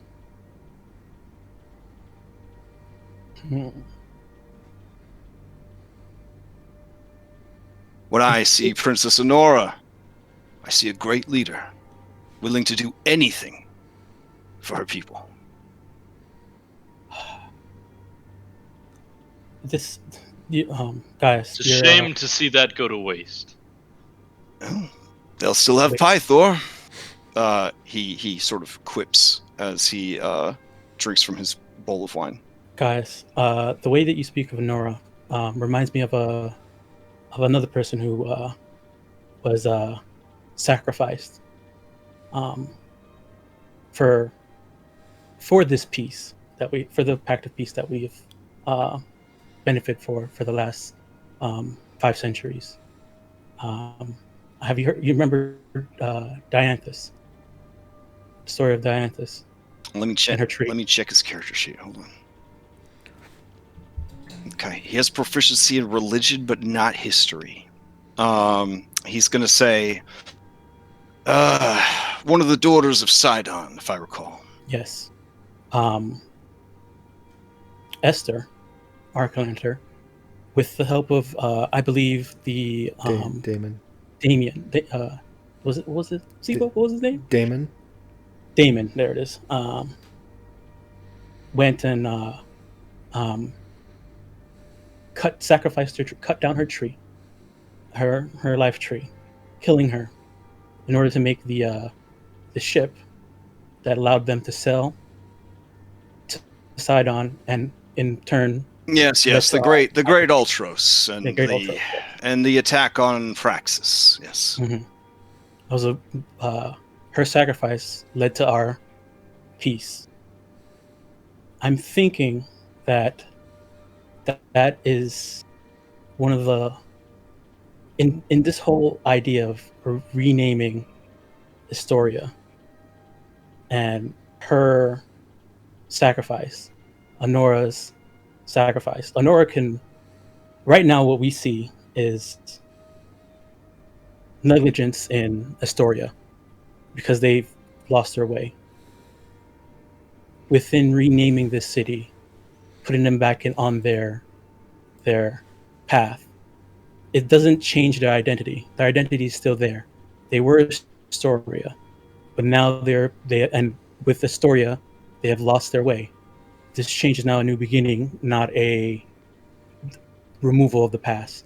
I think Dianthus, a name related to her, will be a good way to move forward. It honors Sidon by showing what he had sacrificed, what was sacrificed for our peace, but shows that they're honoring Sidon moving forward.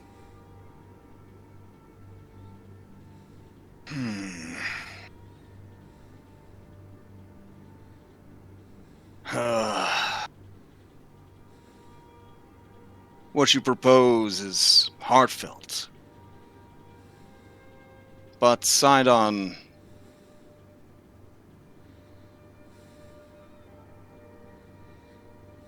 And I dare not...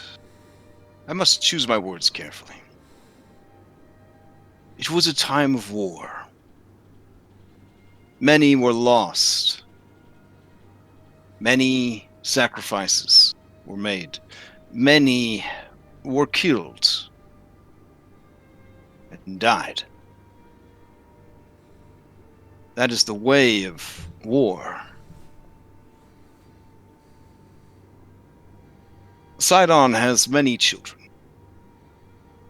He is old. Ancient, even. His children number more than I could count. Whatever connection you have to this Dianthus, whatever motivates you to suggest this, I'm sure you have good reason for it. But things are going to happen soon that will require attention and resources. Having an entire region reacclimate themselves to a change in name, it just sounds like chaos, disorder. You would wish that upon the people of Astoria? People who have already suffered greatly from the negligence of their king? From their own negligence?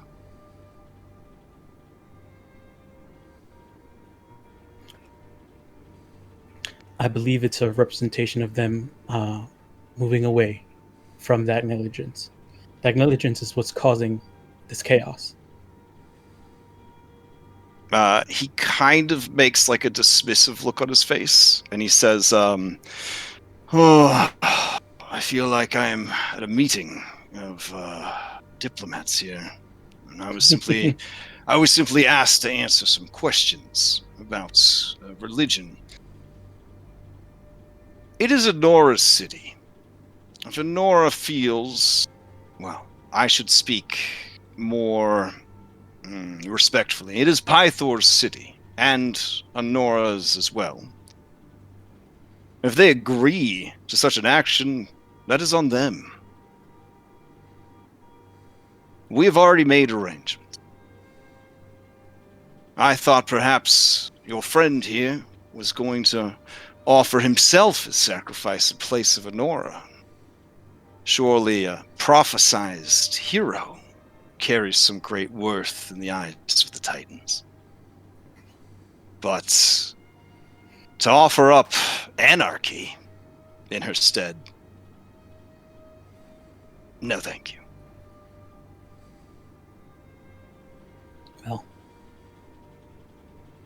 Well, it was a suggestion, as all. And it was a kind and heartfelt suggestion. You are perhaps too kind for this world, Maya of the Oldwood. It is not too late to return to your grove. When he said There's still more of the world for me to see.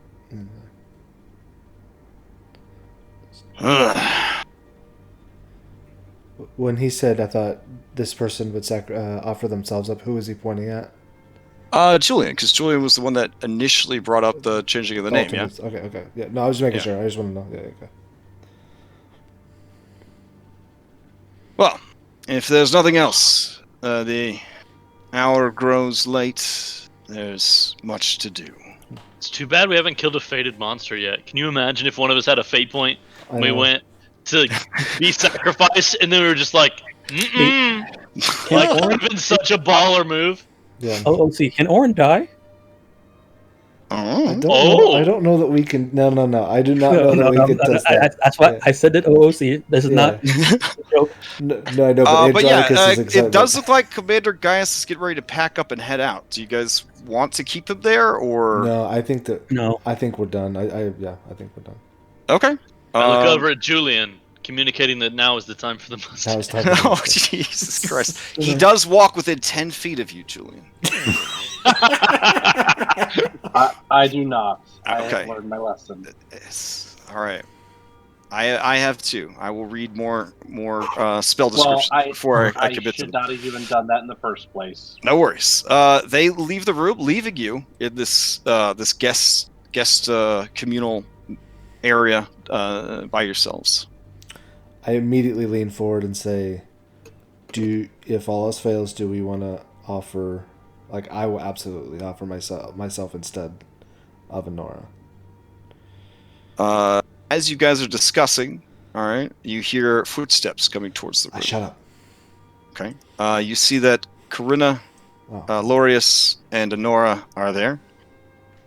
Honora says, Gaia seemed very pleased. I suppose that means I am still to be sacrificed. You are still on the docket. She takes a deep breath, says, and I'm okay with that. Yes, obviously. I will return to my preparations. I want to make sure that the city is in as good a shape as I can manage, so that when my father must take over rulership again, he can manage. Excuse me, you're welcome to stay, and use the room as you like. Do you have a place in the city where you're staying, or? I don't think we do. Not necessarily. I'm sure Vulcan will let us crash with him. Oh, What kind of number? are you referring to the dwarven blacksmith? Oh yes, because surely he's not a god. She smiles and says, surely not. Well, in that case, I guess I will see you. Thank you for trying. Honora. And thank you for the pig. Mm-hmm. It does seem to be bringing a small bit of joy to my father. Gave him the fucking pig. Well, temporarily. Temporarily. He's in a real bad way, you know. Yeah. Oh, did she leave? Yeah, it was bad. You weren't here for it. Like he was like crawling around practically naked on the ground. It was a bad scene. Yeah. Pythor's hammer, though. All right. Been good.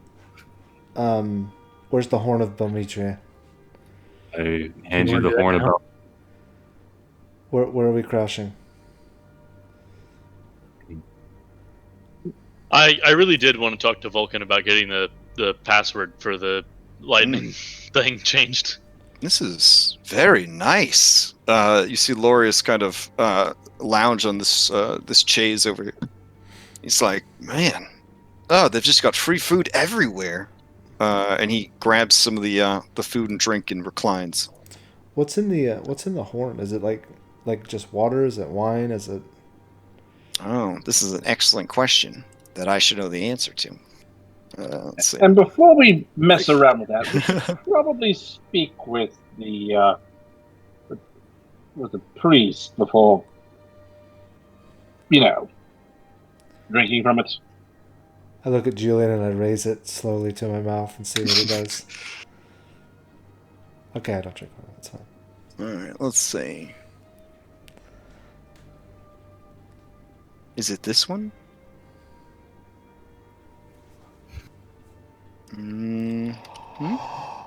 Where the hell is this?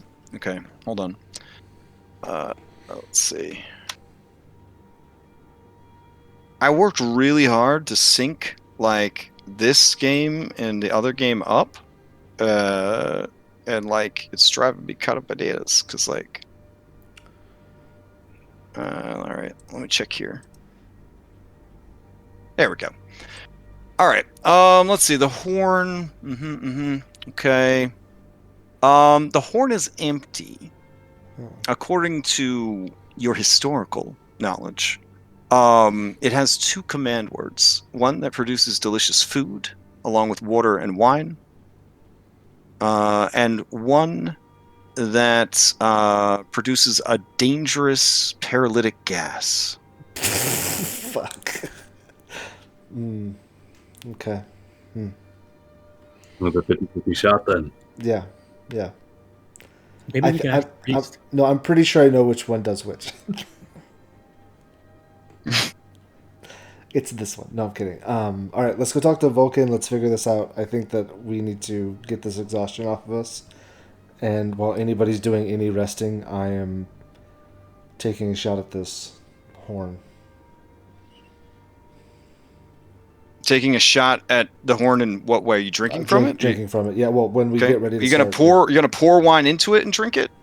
No, I'm gonna try to figure out the command words. Right? If I know, do I know which one does which, or does just know that there's 2 and one of them does one?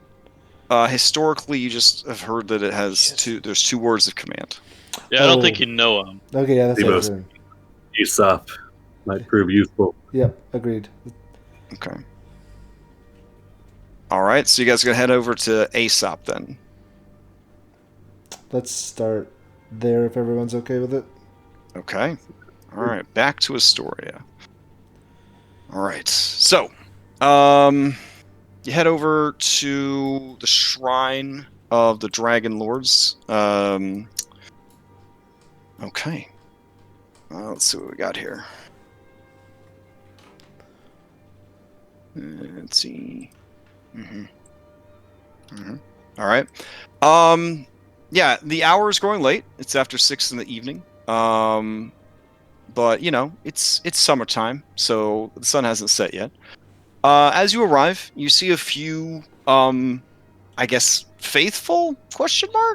It's got like a church vibe to it, but it's more like a museum. It's kind of a weird situation. But you know, there's a few people here and there that kind of come. This definitely doesn't get the traffic of like a real like temple. Like one, you know what I mean? Or whatever. Right. So as you arrive, you see Aesop is there, and they look over at you and recognizing you guys. They seem hopeful. Oh, you return. Dare I to hope? Were you able to recover the horn? Yeah, I hold it. Yes, we were. With relatively splendid. Yep. We are tasked. Is it not your destiny to drink from this horn? Yes, that's where I was going. Oh, okay. However, but you brought it to me first. Do not know the. I know that there are 2 command words, and one will kill us outright, and the other will give us plentiful food and drink. Oh, yes. My assumption of needing to drink from it would be with the one that does not kill us. Of course. Well, this is excellent. Have you ate or supped? A bit. And do you have a place to stay for the night? Sometimes the visions induced by the horn can make one sleep for a long time. We believe. Well, as long as it's not longer than a week. Yeah, right. Yeah. I can make no promises, but I don't recall it ever taking more than a week. Okay. All right, so we're gonna wait, right? Like, I don't want to accidentally sleep too long and get a Nora kill. I think we will have to wait. Yeah. Okay, good. Long rest, deal with Nora, and then drink. Yeah. So, you don't want to drink from the horn, then? We have some pressing issues that we need to take care of, and we'd rather... Oh, is it anything that I could help with? I feel such gratitude that you would return this precious artifact to me. I guess what you can do is, I'll turn to the guys. Do we want to leave the horn here, or do we want to keep it with us? I don't really feel like it getting stolen again. Yeah, I think with us, if we're in town, if we leave town, we should probably try to leave it here. So Aesop, it kind of, without an insight check, it kind of seemed like he thought you were going to return it to the shrine. Oh, okay. Can you put extra protection up, dude? Because do you think that the horn is being targeted? It was targeted right after we got the prophecy, so that's the concern. Yes. Did you not resolve the difficulties with whoever stole it? Yes, with that one, but in the off chance, but there could be must others. Be other players yes. in the field. Oh. Considering Demetra is the child of Sidon. Would the other relics and reliquaries here be at risk as well? I do not know, but I wouldn't count it out. However, we've been tasked to drink from this one, and this was the one that was stolen at that time. But so you can't drink from it yet.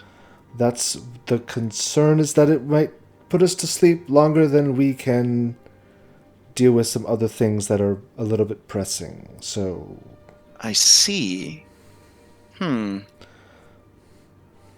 Here's the question. Well, you are prophesied to drink from it. Yes. I would not want to stand in the way of prophecy. If you feel you must hold on to it a bit longer, then you certainly may.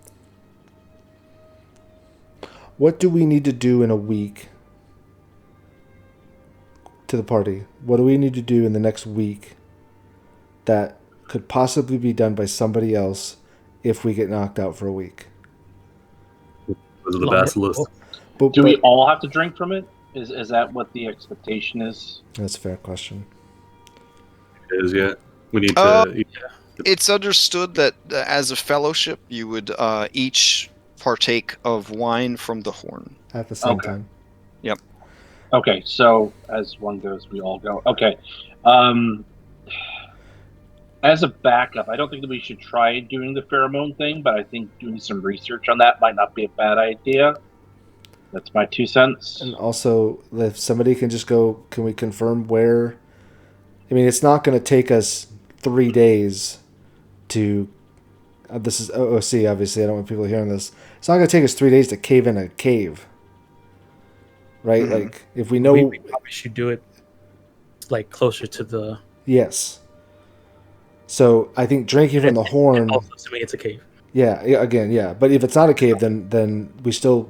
It's not going to take us 3 days to figure out what to do with it. We're going to go and take care of it. So I think we drink from it. I think we find a place to sleep, we drink from it, and then take care of whatever we need to take care of for Honora immediately upon coming out. If it's a week, then we have a couple hours, or we have a day. It's 2 weeks. What do you mean 2 weeks? But if we drink from the horn and it puts you to sleep 2 weeks. I mean, if it puts us to sleep for 2 weeks, then... What a week and a day? Then the forge is going to be another month before we get to it. Well, if we go to sleep for weeks, then Honora's dead. I mean, like, I don't see drinking it as necessarily needing to be like an urgently done thing. It just needs to happen at some point, according to prophecy. Yeah, Aesop volunteers. He says, I know the method to wake you from your vision if too much time has passed. That way you can cut us off right before you get to the good part. No, thank you, Crash.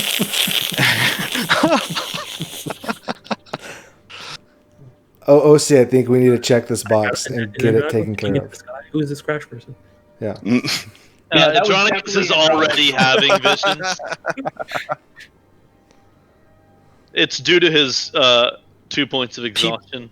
He's having people peering down from above. Yeah, I got you. With that? Yeah. This guy is just a pair of eyes.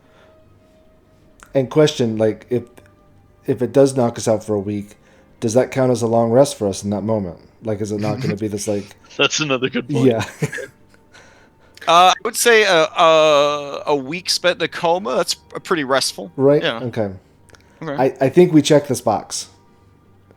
Okay, I think that if he can wake us up, if it's taking too long, I think we have him. We give him like 6 days. I also, all right, If we aren't up in 6 days, get us up to prep for the for dealing with the basilisks and what have you. Okay, so is that prep stuff that we could do first, then drink, then give him the time limit to wake us up? I think all that prep can be done by somebody else while we're asleep. Yeah, I mean we can have like Kyra and Halise and Satyr Man, Karina, and Karina. yeah. Lorius. Yes. Okay, then. Sorry, no, that was for Andronicus' benefit. Because he said Satyr Man, and it's not Satyr Man. It's I know. I couldn't remember his name. I knew it started with an L. He was so excited. He was so excited you called out to him. Okay. I need you to stay with me while I am in a coma. Actually, that would be interesting.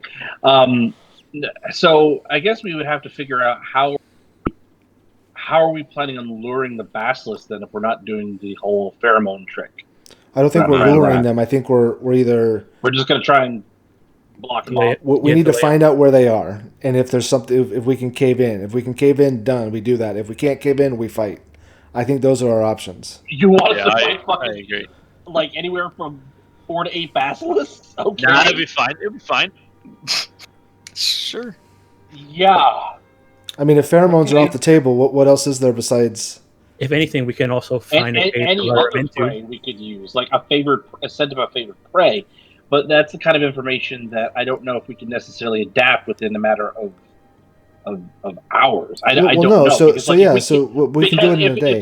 If there's no way to like block them in if they're in a cave, we're assuming they're in a cave. We don't know. No. I'm saying nobody assumed that. That was just an option, but. We need that research to be done regardless. We can sleep, get the research done, and decide what to do in a day. Yeah, he just wants to basically set downtime tasks for our companions to be, find out possible ways to deal with these basilisks. We're going to go take a coma. If there's no cave, then what is the prey? Find a way for us to get the prey. If it's going to take longer than 2 days, you go get the prey or figure that out. Like and all then if we wake up in time, then any additional research that needs to be done we can do. But if not, then at least we would have had our people working towards that. Yeah. We also have the ox from Pythor, right? To use to he's got the 50 ox. Yeah, so we can lead them up there, just let them slaughter 50 ox like an hour before the sacrifice. Those things aren't going to want to eat anymore. Oh shit, you're right. That could. Yeah, but then we have to do a massive animal handling check. Yeah, Myra's got that. Look, it's about time for that skill to shine. Yeah, I know, right? I mean, I don't have pushing in it. I just have wisdom. Okay, all right. Let's set up the task. Let's ace up. You get what? 5 days? 6 days? 5 days. 5 days. Let's go talk to Vulcan. Make sure we have a place to crash. Drink. Let's go. We don't necessarily have to crash the Vulcan. We can crash at the King's Palace. I don't know what the decision was on that. Andronicus wouldn't shut up about staying at Vulcan's. I just really like Vulcan. and you wanted to change the command. The command word.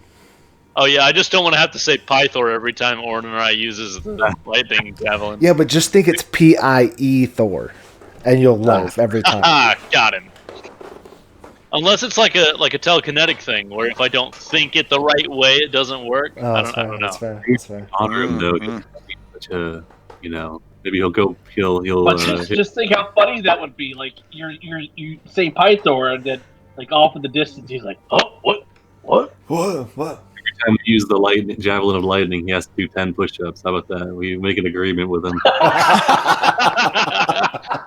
Damn, I like it. Thing that was like he could probably do 10 push-ups without a problem. Eating all that he ate. I don't think it's the push-ups. I think it's you got to run 10 miles. Yeah, need some cardio. You're right. I mean, he was able to pick up that bench with one hand. I don't think 10 push-ups is gonna. Yeah, I think it's the running, not so much the strength training. To go biking, it's less impact on his joints. Technically, you burn more fat. What is this bicycle you speak of, though? Lorius does seem to be a little disappointed as you guys are talking about Pythor, and he says, I had heard a lot of things about Pythor. it's a shame to see him in such a state. Indeed, it is. I If think we all he agree needs on that. if he needs a cardio trainer, though, I mean, I am most certain that he would be okay with that. All right, Lorius, your job while we sleep is to get Pythor in shape.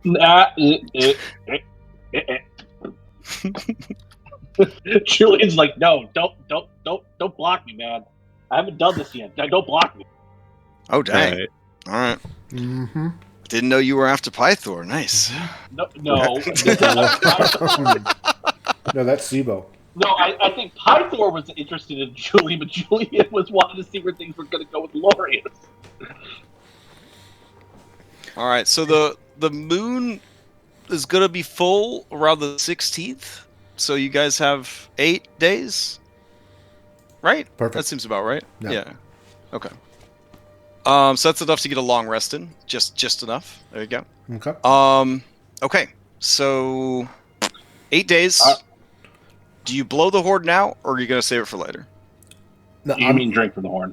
Yeah, both. I'm Are going you to. thinking drink? Are you thinking blowing a conch? Is that what where your head was going? Oh yeah, a little bit. Yeah. Sorry, drinking from the horde. Yep. Okay, so he recommends that you find someplace safe and comfortable that you could sleep in. He does offer to let you stay in his residential quarters that are part of the shrine. It's a bit small, but he has many pillows.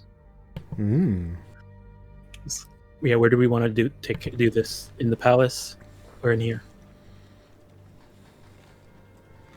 The palace will be more comfortable, but also that's where all the Sidonites are staying, which is a little concerning. I vote either Aesop's or Vulcans. I'm honestly afraid, and I hate this phrase because it's stupid, but I'm afraid that we'll wake up dead because Gaius sees us all, comb it out, and he's like, "Ooh, this would be an excellent opportunity." I don't know. I don't get that feel. I don't get that feel from Gaius, so I don't think he'd do that. I do.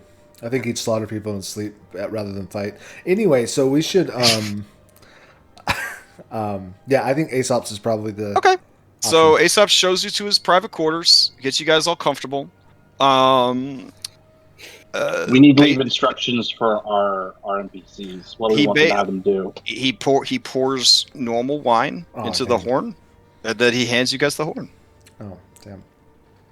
It would be the obvious choice for scouting, but I don't know if we want to send her by herself scouting out a basilisk lair. I mean, she could ask around local hunters and stuff like that.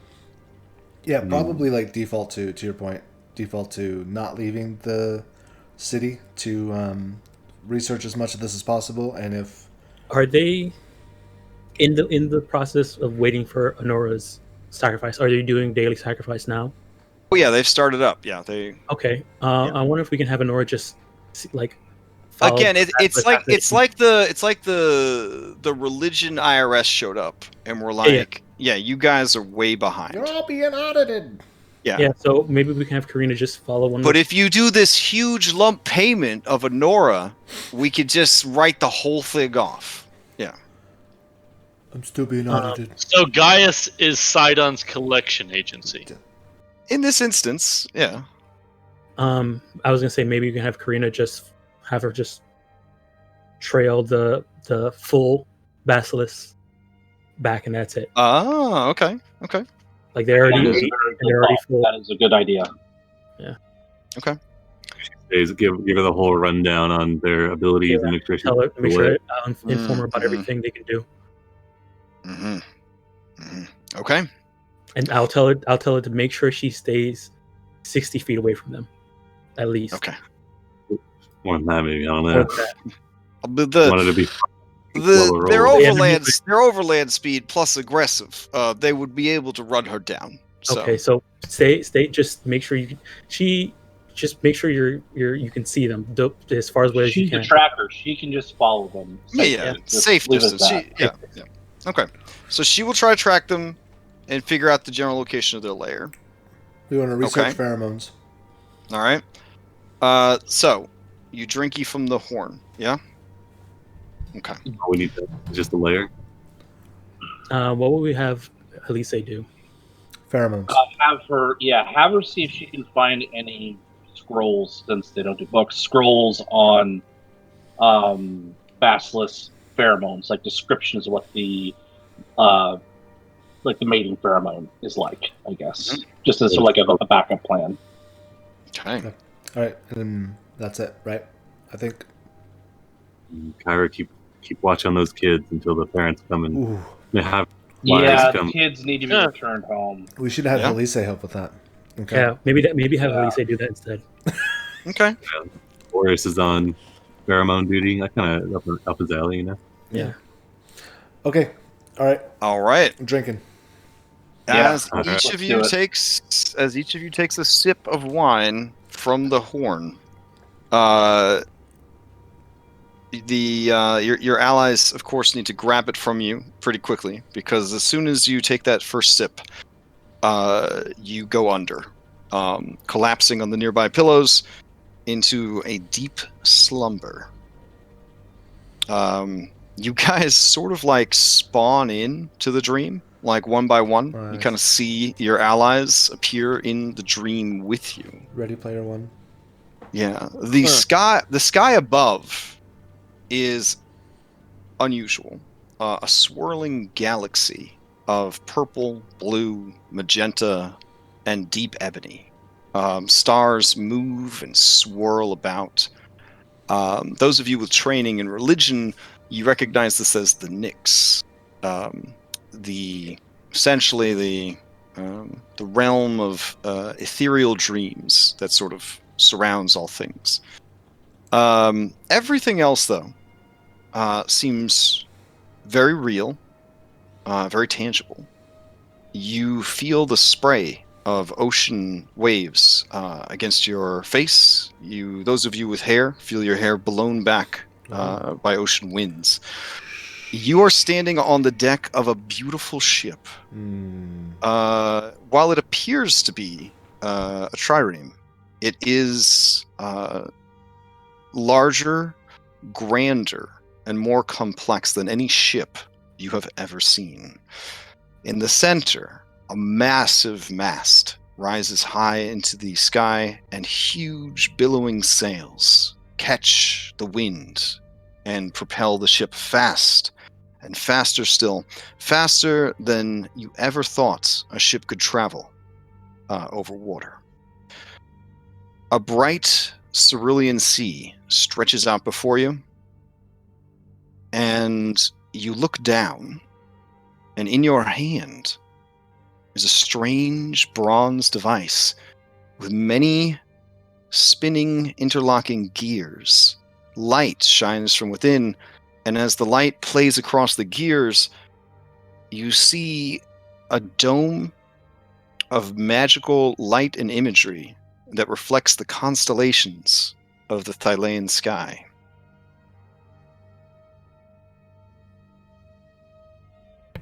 You hear the sounds of men at oars. And in that moment, you feel yourselves sinking down through the deck of the ship to the rowing deck below. As you do, the light begins to dim, and you see that the ship is propelled through the waters by no less than 100 corpses. Below deck, the beautiful fresh paint and varnish of the ship are gone. The inside of the ship has given way to rot and ruin. A massive, muscular woman, her face a horror, beats a large drum that thumps like a living heart in rhythm with the 100+ dead rowers as they continue their task. One by one, the rowers turn to look at you. You hear the crackling of bone and cartilage, and you see their hollow, empty sockets, a light with a pale, almost teal-colored light. They nod to you and keep rowing. The drum pounds louder and louder. Soon, the sound of the rowing and the sound of the drum are almost deafening. And you wake up. 10 minutes later. No, you were out for about 8 hours. Okay. Yeah. Was that the ship? I think so. Yeah, so can we do a history or something to know if that was the Ultros?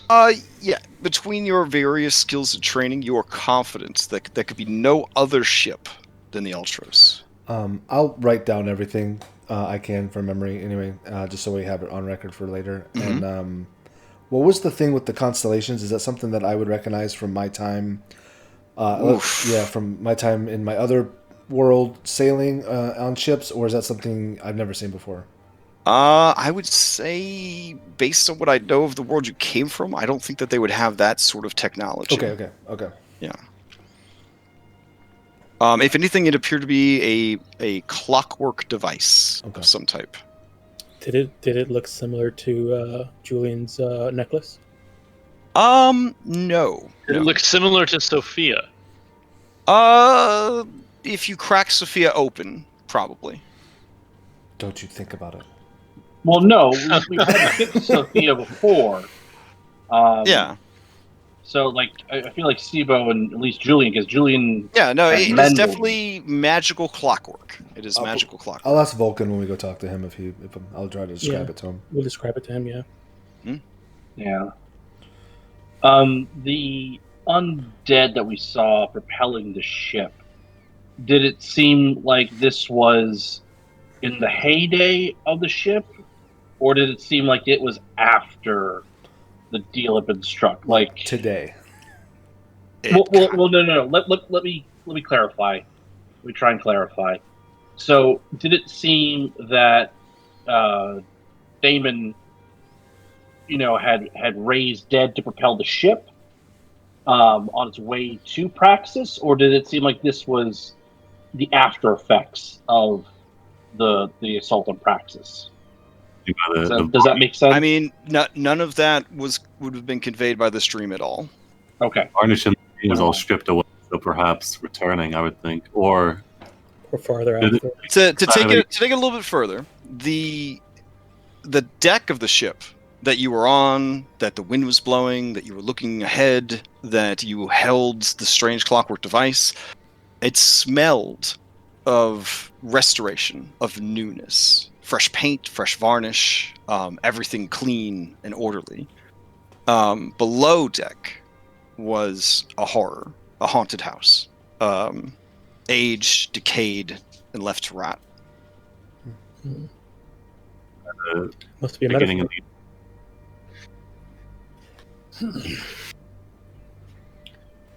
That's the trouble with dreams. We don't know if we're being shown what was, or if we're being shown like below the metaphorical surface. I think it's a symbol of what's happening. What we see looks like peace and everything like that, but on the inside, it's built on. It's being pushed forward by an army of dead.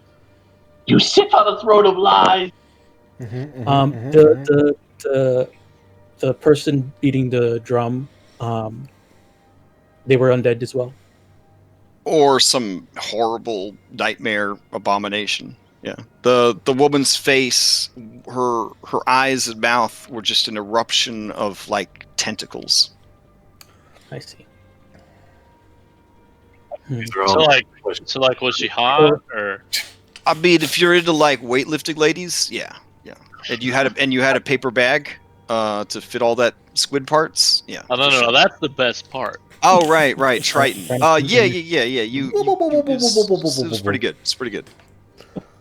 Why not Andronicus? Why not? Yeah. Good stuff. All right. You have successfully drank from the horn. Yeah. Aesop stayed up with you guys all night. I mean, he's an elf, so it's not like a huge sacrifice because he just did a trance. But he has he rushes around and he brings you breakfast wine, dried fruit, bread, some cheese, that sort of thing. And he says, "Is it too forward of me to ask what you saw?"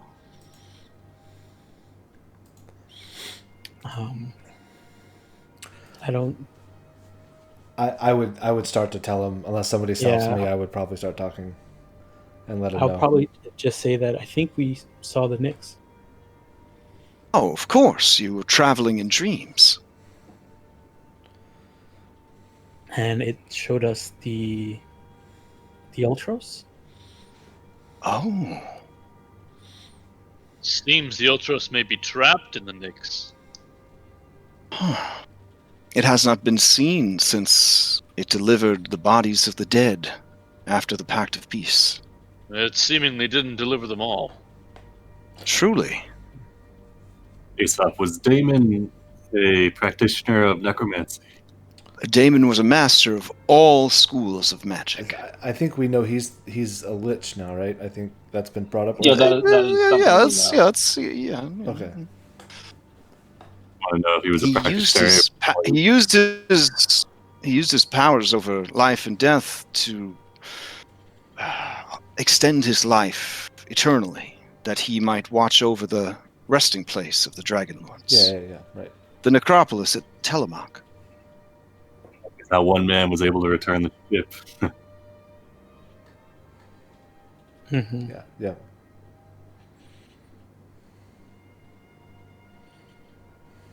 Well, Right then, I we suppose. have questions for Damon. I suppose we just wrote that up to magic. It's a magic of sorts.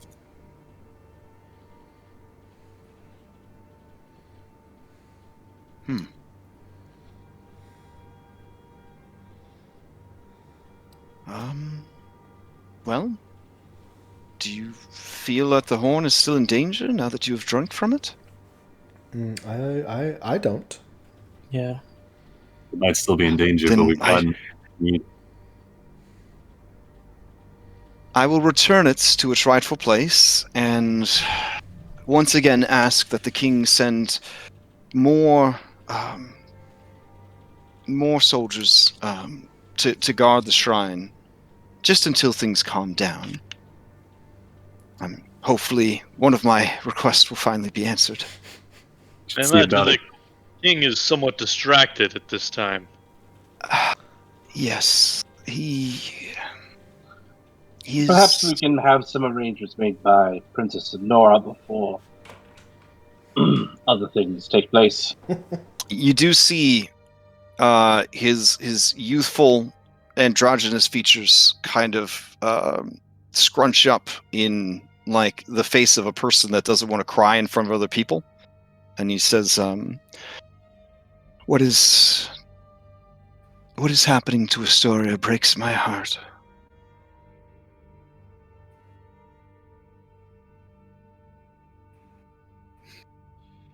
Are you referring to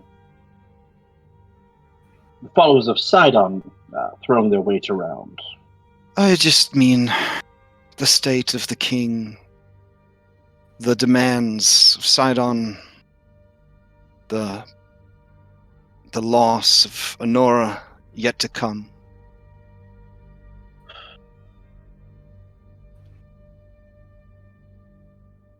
I fear that with her passing, the heart of the people will go with her. They will most assuredly never forget their sacrifices again, but they will be broken a bit. And Pythor, we must hope that in his sorrow he does not fall into fury. If he were to give in to despair, he might break the pact of peace and bring about a war none are ready for.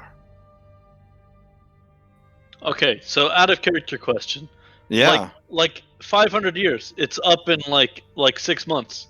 Like a year. You guys remember? You guys have played a year before the year that it ends, because we had to accommodate for all these long ass rests and stuff. Yeah. Why isn't everybody freaking the fuck out? Like, that's less than a year away. Like, do they think it's just I don't want to bring real life into this, but we're gonna take a second, okay? And we're gonna talk about human beings. All right. So you may or may not have heard that there's a global pandemic. You may or may not have heard that it's highly contagious and that it's killing some people. You could go to the store right now and have no idea that is what's going on, other than some people are wearing masks over their whole face, and a couple of people have their penis nose hanging out of their pants in their mask. But the parking lots are completely full. The lines are packed. Everybody's living their normal life. Here's the thing. Like, people, right? People take the path of least resistance. They take what feels good, what makes them not feel stressed out, right? The people know what they want to know what they're told, that sort of thing. Yeah, like, if in 500 years the Titans have proven to be the Ken and Barbie of, like, kicking ass and having parties, like, most people would not think that they had anything to worry about. Oh, the Pact of Peace is going to be over? That's okay, because Lutheria tells us to all do drugs and have parties. And Sidon's a super cool, like, fighty athlete dude. Everything's great. They have no reason to worry because they've really been given none. Like, most of the most populous race of the settlers are humans, and humans don't live very long. 500 years to a human, that's crazy, right? How are they supposed to remember, like, how to feel and react when they've spent 500 years giving daily sacrifices and having shrines to these people? Yeah. I guess I'm just more disappointed in the 5. Like, what the fuck? You've had 500 years to prepare, and you've let it all go to shit. Your feelings are not unique. That is the feeling of almost every player that plays this campaign, from my understanding. No, I don't care. Yeah. I'm defecting. I would like to point out that, like, Pythor's hands are tied, and plus he's having to deal with the trauma of his children being systematically kidnapped and or killed, and he can do fuck all about it. So this is what I told the other group, and this is what I've told other DMs who have in the Discord for this game that bring this up. If the 5 were qualified to solve this problem, you guys wouldn't have been prophesized to fucking fix it. That's fair. Right? Yeah. Yeah. Also, the gods are mortal gods. Like, they are flawed, mortal gods. Like, these are normal people. They aren't perfect beings. They have the same fucking problems that everybody else has. But they're... Yeah. I'd like to point out how wonderful and great Versi is for putting us together. And how jeez. Okay. All right.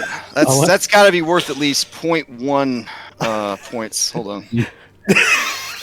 I'm telling you, man, you got to go old-timey preacher revival with that stuff. I mean, I'm like, I'm just gonna get castrated and.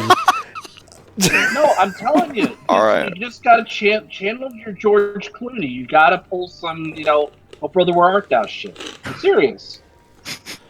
So, It's long rest time, yeah? Yep. All right.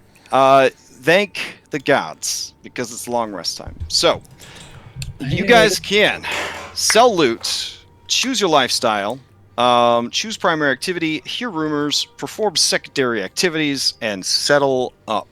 All right. So as not to drag on too long, I will try to assist in this process. So God, it's been so long since we've had a long rest. Yeah. Isn't that so weird? Like, in my other games, like, I've noticed now more than ever, like, they rest all the damn time. If I rested that much at my job in real life, I'd lose my fucking job. Yeah. That's how much they fucking rest. It just makes me sick. Anyways. I mean, long resting in the middle of a dungeon. I'm just saying. Yeah. I've seen it all. I've seen it all. Okay? Anyways. All right. And sometimes you gotta do what you gotta do. As someone who's long rested, in a dungeon before, after like killing the big bad, stuff happens. I know. You gotta do what you gotta do. I got it. All right. Selling loot. All right. Is anyone trying to sell loot? Yay or nay?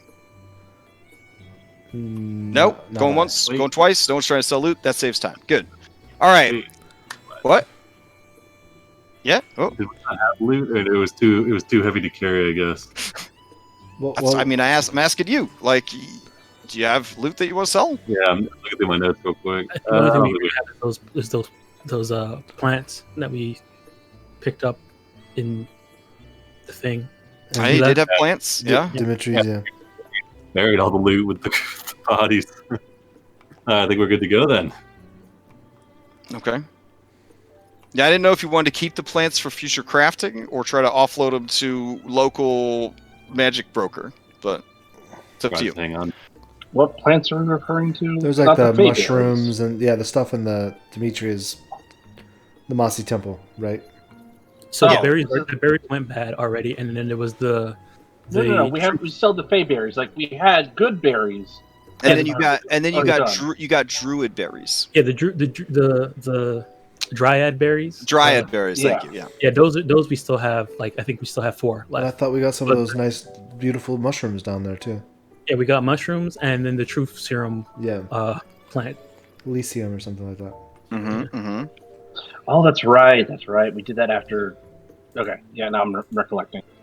We have so we got the truth serum mushrooms, the assassin blood poison, and the druid berries. Yes. We have these miscellaneous essence ones, which I guess we could hang on to for the crafting purposes. Yep. Yeah. Yeah, sounds good. I think we're good then. Yeah. Okay.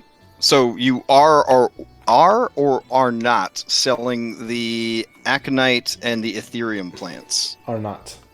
You're not. Okay, good. Let's keep going then. Choose your lifestyle. Wretched, squalid, poor, modest, comfortable, wealthy, or aristocratic. I can only afford modest. Okay. Are we allowed to live at the temple with Pythor? Yeah, that's a fair question.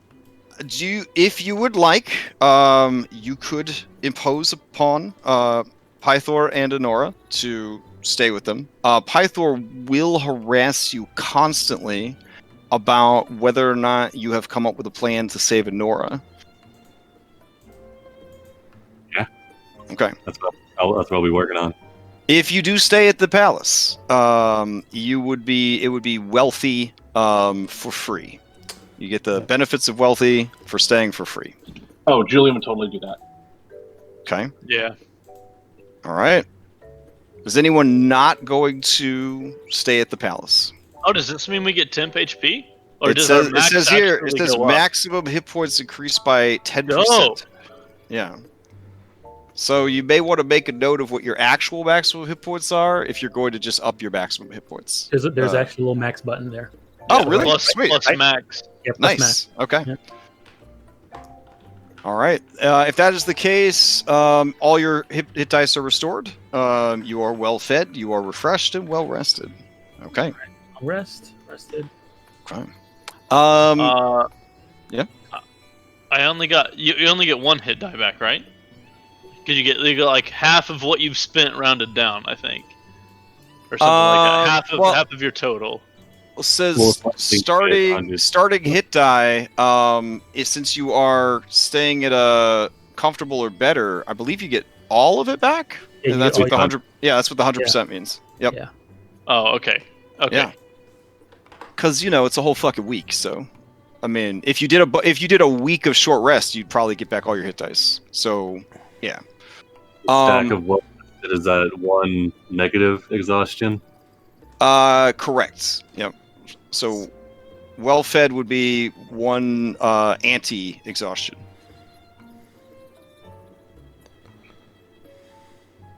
Okay. Let's see. Choose your lifestyle taken care of. Maximum hit points and hit dice. There we go. No problem.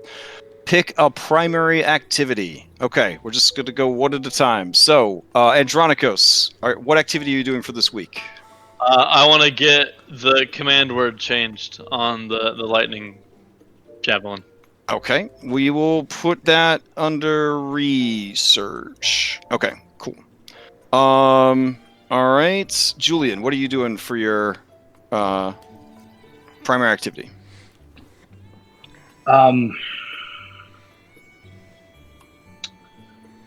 Trying to. I can come back to you if you want. Yeah, come back to me. I'm sorry. Maya, what are you doing for your primary activity? I guess the only thing I can think of is probably work. Okay. Gonna work for coin. Got it. Yep. Oren, what are you doing for a week? I would like to. Okay, so before we do this, we had an 8-hour rest. Was Corona able to track back the basilisks and find their lair? Not on the first attempt. The basilisk never left the river. Oh. Okay. We have a couple days left to do it. Okay. She tracked them several hours north of the city, or at least she thinks she was tracking them. It was very hard to tell because the river gets wide and deep eventually. If that's the case, then I would want to help do that. Okay. That's what I'd like to I guess do research. Okay, so you're doing research. Got it. Okay.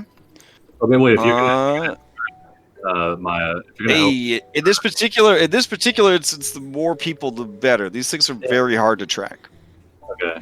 Okay. Because I was also thinking I would need to research how to collapse the area. Right? We need some sort of way to collapse. Well, we need to know what their lair is first. I think one collapsible method would probably work than the others, right? Yeah. Okay, so you gotta research good ways to cause fixable collapses, or are you just gonna collapse it and be like, "Hey, it's in your hands outside now," which is totally fine. Plan was just okay. All right, so you're gonna. All right, sounds good. So you're gonna do research on that. Sibo? I will assist with the research on the tracking as well, and trying to find that out. All right. And we're giving Julian some time. So, Andronikos, back to you. You spend the week hanging out with Vulcan. Yeah, I do. Vulcan is a grumpy old man. It is, I don't know. Imagine the meanest, most ornery male relative you have. My grandpa. Yeah. So this is the kind of man who, when he agrees to let you help him, he assumes that you have telepathic powers. He will reach out and expect you to hand him the right tool without telling you what tool it is. If you hesitate, he will reprimand you. If you give him the wrong tool, he will shake his head in disappointment. It's that kind of experience. When you do get the right tool at the right time, he gives you one nod. That's the most emotional output he's capable of. And it makes it all worth it. Yep. All right. So I'm going to say this is a test of endurance. So you need to make a saving throw. It could be charisma, wisdom, or constitution to see if you could just put up with what an ornery son of a bitch this guy is long enough to get what you were after. All right, charisma it is. Okay. God fucking damn it. I'm gonna use one of my inspirations to reroll. That's how inspirations do. They don't reroll. Those are lucky points. Shut up. Here it is. I've been rolling so fucking bad recently. Technically, it would only make it into the 12. During the week, because you have such nice accommodations, it does put you in a much calmer state, away from those children that stressed you out so bad. One of the things that Vulcan likes about you is you never talk about yourself, or if you do, he can never remember any of the bullshit you say about your own life, and that means a lot to him. That you keep your business to yourself. During the week, I would say that your faction with Vulcan might go down, whereas and he kind of at the end grudgingly takes a few moments to retool the thing. And instead of Pythor, you now have to shout Vulcan. Well, I guess it's an improvement. I love it. All right. But I was hoping to change it to Hop Hop, but yeah. Your role is sufficiently poor enough that he definitely understands why you'd want to change it, and you put up with him for a week and helped out around his workshop for free and all that jazz. But you didn't really gain any plus friendship there. You basically succeeded at a cost. Was it that training montage thing where he had me doing all the shit work in his board? Yeah, he was throwing wrenches at you. Yeah. Mm-hmm. Yep. No, he wrench, I'll change the command frame. He works super hard. He's a super hard-working guy. He never stops working. But yeah, he put you through the paces. It was a miserable. I'll be honest. It was a miserable week. And during that time, you did not impress him. You know what I'm saying? But he as compensation for your assistance, he has changed the password. Damn, that's rough. All right. I'm really glad I didn't swap my piety to him when we were having that discussion. You get your ups and your downs. It's fine. Julian, do you have an idea what you want to do yet? Otherwise, I've got a couple options. And okay. Did I hear correctly that we got our max HP was increased? By 10% because you stayed at a palace. Yep. Oh, okay. Cool. So. It's I guess it's to be one or the other, assuming I can do the first thing. Okay. So you and I talked a little bit about me getting a cobbler's kit and then trying to make sandals. Mm-hmm. But there was some debts that needed to be paid as a result. Right. Could I work on that and try and start selling the hop sandals? Yeah. So this is going to be a combination of working for coin, but also training, right? Because it's a little bit of both. Yeah. All right, that's fine. Because I'm having to relearn stuff I've already learned. Yeah. Okay. No problem on that one. Hold on. I'm going to actually add the links to this part of Xanathar's guide so that we can just click on it and go to it, because it's a real pain in the ass to have to go to it each time. Let's see. If everybody has the down. So. Question for the 10%. Are we rounding up or down? I guess we round down for everything. So yeah, you round down. All right. Oh, damn. Okay. The only thing I think you round up for is hit dice restored on a long rest in a normal system, right? Everything else is round down. No, that rounds down too. Oh, really? Damn. Yeah, because when I hit the long rest button, I've spent 3 hit die and it only gave me 1, so default must be rounded down. All right, so let's see. Primary activity, blah blah blah. I'll put in the link here. Oh shit. All right, hold on. I'll put in the link. This fucking formatting. Okay. There we go. Put in the link. The Julian merchandise general chat. Remember, you lose 1 vessel, bro. All right. So let's see. Why is this convinced that I don't own Xanathars? What the fuck? Why is it? Oh, it's got a marketplace link. Oh my god. I'm so frustrated right now. Why my browser like logged me out of a bunch of shit. Actually, mine's did too recently. Like I had to log into the Forge. Yeah, it's really weird. Yeah. Okay, don't follow that link because it's broken. So downtime activities, buying a magic item. We're not doing that. We are doing. Oh my god! All right. Let's see. Scroll. Carousing. Nope. Crafting. Nope. Well, it would be crafting. Would it be? Because I thought you were working for a living. You just sell shoes, bro. You don't got crazy.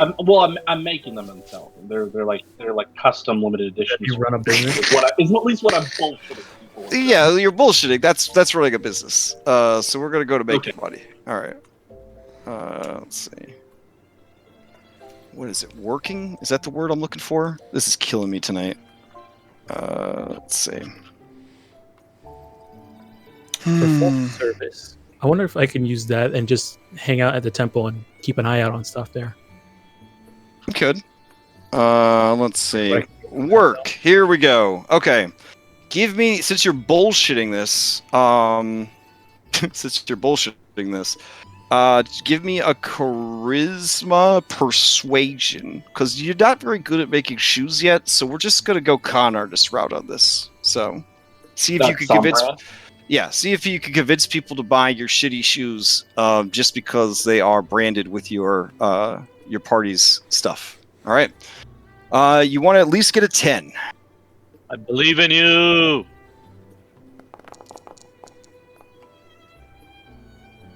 Oh, damn. Oh, well, damn. You almost made it, Julian. It was a good try. All right, let me see. So I mean, if you need me to describe them, I can earn that 20. You make 40 gold selling your janky shoes. Gold? Sorry, drachmae. You make 40 drachmae, and then you also get a boon. You may switch places with nearby ally. Well, that doesn't help you at all. I'm gonna say that you, in addition to selling a shitload of shoes, you actually did start to make progress, as a cobbler. You start to remember the things that your father were teaching you, and it is kind of coming into place. So if you take 25 of that 40 that you earned and pay it back to your backstory, essentially, just throw it the river, essentially. Of time. The river of time. You now have recalled your proficiency in cobbling that your father tried to instill in you, and made some people very happy till they wore the shoes. So, all right, good stuff. I mean, surely by trial and error and just probability, at least one of the shoes turned out good, right? Yeah. I mean, there had to be a couple of good pairs of sandals in that whole shebang. So, how many you were selling them for? You made 40 gold off of this. He sold a lot of shoes, but he also basically he spun them that they were like the official shoes that maybe you guys have wore. I don't know. I mean, well, they weren't the official shoes that they wore, but they are. Oh, so this isn't like a used underpants racket. And sweated on these sandals. No, that's why they smell like fish. You could boil the sandal and make a soup out of it. Yeah. But no, these are I'm like, these are limited edition hop sandals. Like what I did was in a very janky fashion at first, in the tread of the bottom of the sandal, spelling out hop. Oh, nice. Okay. And then on sort of the main tongue of the sandal, there's Kira's symbol, because you're being fleet of foot, and then bringing some goodness to my goddess. Sure. But just if you're really into the heroes of the prophecy, this is the swag, man. Nice. They're also getting it at the ground level before you guys really make it big. So these sandals will be worth a fortune someday. Okay. Exactly. I would like to know if the hop is only on one of the sandals, so that if you wanted to say hop over and over again, you have to physically hop as Hop well. on 1 foot. Oh, yeah. dang. No, yeah. it's on both. It's on both. Okay. Okay. That It's also a yeah. massive prank too, Since because, since rubber isn't a thing, this involves like hand carving, like each whatever the bottom of a fucking pair of sandals is called. Sole, thank you. Each sole by hand, so it's a whole process. So I understand. It was very complicated. Give me a D100 real quick, because there could be complications even with your great success. Great success. Okay. I mean, you're gonna get some points with Kyra because it's a big prank. You're just giving them, poorly made shoes. Just like that, but in a different order. There we go. Okay, yeah, there's no complications. You kick ass. It's fantastic. So, all right. Awesome. Then let's see. Research team. Team research. Okay. Obviously, this is a survival thing because you're trying to track an animal. It's also kind of an animal handling thing, sort of, and it's also happening outside. So one might be able to argue that it's a nature thing. I don't know. Yeah. One could even say investigation or perception would also be available. So of those 5 skills I listed, go ahead and give me some blind checks to see how they went. Okay, but what about stealth? Ooh, stealth, so they don't know you're following them. Sure, yeah, throw that in there too. All of these are all the same roll for me, so I guess I'll go with Okay. this one. I just rolled all of them just in case. Okay. That one we get eaten by a basilisk. All right, I have to ask, is anyone spending 50 drachmae on materials, bribes, gifts, or other expenses to improve their odds of success? I will use an inspiration to do that. I don't think that's the street value of inspiration. Oh, damn. All right, let's see what we got here. These are actually some pretty decent rolls. I am going to have the rolls since neither of you was willing to put forward any drachmae on materials, bribes, gifts, or other expenses. In the end, each of you is able to learn 1 piece of lore. All right, so there were 3 of you. This is the lore that you realized. These creatures very rarely leave the river, especially when they're close to Astoria. Many days of trying to track them, but look like you're not tracking them, which made it much harder. Eventually, one of you got lucky and saw the creatures come out of the river several hours north of Astoria. There, they sunned themselves on some rocks for a while before going back into the water and not emerging again for a while. I'm assuming you're dedicated to this, so maybe you camped out that night? Yeah. Okay. Time passed, and the creatures did re-emerge from the same place to hunt at night. It got a little scary at that point, and I'm assuming rather than die during your long rest, you left the area. Yep. Okay. So they seem to sun themselves during the day at this one particular rock or set of rocks, and then they appear and hunt the surrounding area at night. They seem like lazy hunters though, because they have a pretty steady source of food. But what is incredible is that these creatures could probably eat 80% of their own weight every day. They are very hungry. Just like Steve-O. Just like Steve-O. Yeah. It's at least 85, by the way. So from this, we saw that there's this one part of the river where they dunk under, we lose sight of them, and they always emerge from that one part of the river. Right. That leads you to believe that they must have... These are not aquatic creatures, but that the entrance to the lair must be underwater. Did I get a feel for how many there might have been, or was it just too difficult? With your keen minds, you're confident that there are more than 3, but less than 8. Okay. Wolf. All right. All right. And then, Oren, you were researching how to smash. Is that correct? Yeah. I guess I'd be hanging out. I don't know. I have proficiency with smith's tools. Okay. So maybe I could have knowledge of like metals that I could leverage, like messing with working. Question about the rocks that we saw that they were bathing on. Mhm. Are they loose? Are they loose? They seem to be large boulders. You know, like next to the river. Like- Just like- big old, like the big old Estor formations of stone. Yeah. If anything, they could indicate maybe an outcropping of stone from a larger mass of stone beneath the ground. Yeah. Yeah. Okay. To get better at collapsing temples, I guess. Are you investing any drachma into your research project, or are you going in without it? I put 25. I'll have 50. Okay.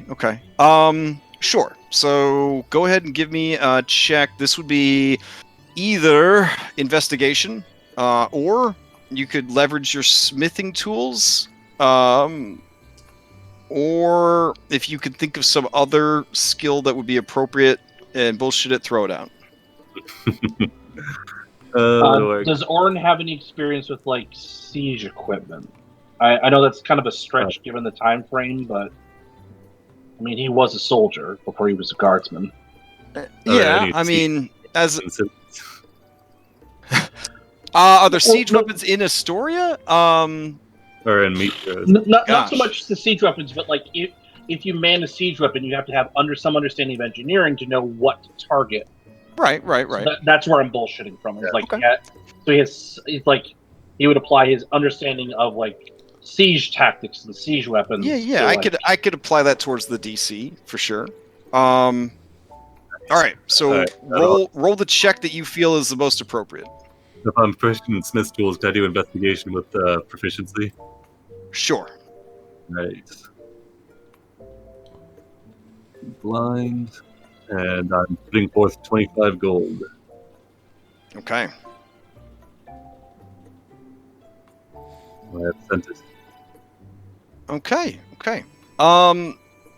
So you ask around, and eventually you are redirected to, I don't want to call it the Dwarven District, but an area of town where more dwarves live than not live. And through a series of, we'll just call it what it is, bribes, you eventually meet up with a retired miner who is not at all suspicious why you want to know how to collapse a tunnel, and was looking for some drinking money anyways, and gladly explains to you some of the finer points of tunnel collapsing over 25 drachmae worth of food or drinks. It's a big appetite. That's a lot of fucking food and drink. Yeah. Either that or it's just really, really, really good. Yeah, the good shit. They get the good shit out. After we talk, right. I'll tell them you want more where that came from. You joined the campaign that's going for the Mithril Forge. All right. Ooh. Your efforts have earned you 2 points of collapspiration. Nice. It's like inspiration, but can only be used towards collapsing tunnels. Nice. All right, I'll take it. Yeah. Hey, Sidon, come over here in this tunnel. No, you held on to it the whole campaign. You have 2 points of it, right? Yeah. All right. So your week finishes. During that time, I guess you're supposed to hear some fucking rumors or something. Yeah, I was gonna bug you about it if you didn't. You needed more distractions on top of everything else you're dealing with. So hold on. You get the quest. All right, hold on. Let's see. Go to this. Let me go to this. And let's see.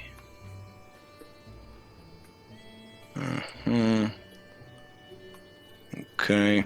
Oh, all right. Let me check something real quick.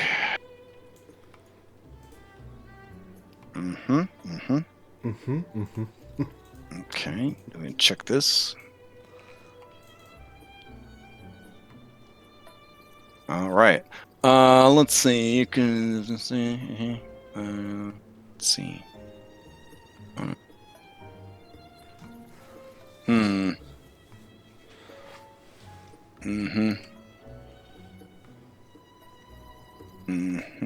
Okay.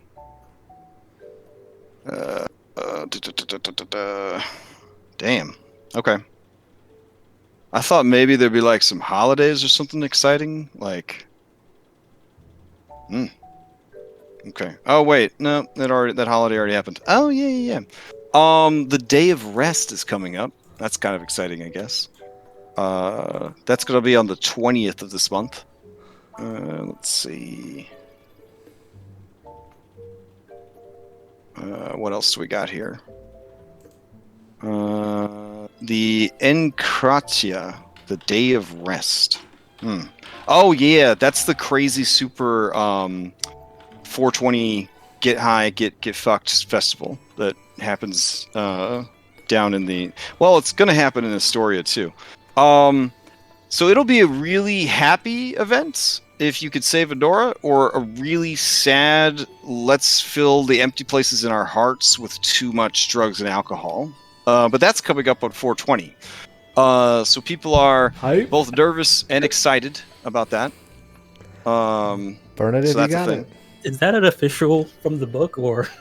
That's an official from the community. The community works hard on these holidays. The book doesn't actually include any holidays. Yeah. So. Okay, so that makes sense why it's 420. Got it. I was hoping it was from the book. Yeah. Me too. Yeah. I mean, not everything has to be from the book to be good, you know? Just saying. No, just that's saying. not bad. This is the single day of the year when the satyr will wake early, do all the chores for the whole year, make sound financial decisions, and basically get their life together. The festival is extremely boring. Everyone gets an early night. They play some light music in the evening, not too loud. The only drink allowed is small wine with dinner. Traditional foods include a lump of cheese and plain loaf of bread. Wow, nice. Okay. I think that's actually the day after the day of partying. So, yeah. All right. Lords is gonna be really weird on that day. Yeah. That's the day after. It's where they got it all out of their systems, so they could spend one day being responsible. But the 20th is a traditional day of celebration of Mother Thylea. Let's see. Is this the right one? Nope, that's not it either. Hold on. There's so many holidays. Oh my god. Oh no. This is the right one. The satyrs basically they basically sort of tricked everybody into thinking it's a party day. But they actually use it as a day to do the responsible thing. It's kind of like how America takes any ethnic holiday and turns it into an excuse to get super drunk. That's kind of what the settlers have done with this 420 holiday. But sensing an opportunity to make some money, the satyr village completely caters to it and encourages people to do it, and tourism and all that jazz. Or maybe not. I don't know. Rumors. Let's see. What else do you guys find out? I have this whole rumors chart. Let's see. You never know how much info to give you, because like Sibo's always writing everything down. Okay. You hear a rumor that Ohlen, who is a member of the Heroes of the Prophecy, or HOP, he's kind of a loser. He was turned away by the Centurions several times due to his lack of skill. True. It's okay. Where I come from, this great sports ball player named Michaelis Jordanus did not make his varsity basketball team. So, end up doing great things. So it's not where you start; it's where you end up. Mm-hmm. Okay. You also hear... Please, Sibo, tell me more of this Michaelis Jordanus. So, no, we've already done Space Jam for the year. Yeah. So you also hear that Sibo, member of Heroes of the Prophecy, is a scoundrel. He will arrive in town, cuck, and then impregnate many wives and daughters, and then sneak out with everyone's valuables. Yeah. Oh, that tracks. Mm-hmm. Honestly, I can't remember which side of the rumor line that was. Now that you say it. Obviously, it was giving out false rumors.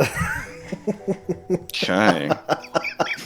Oh, clearly I'm rubbing off on them. You hear rumors that many consider this year's great games are going to be the greatest that have ever been held.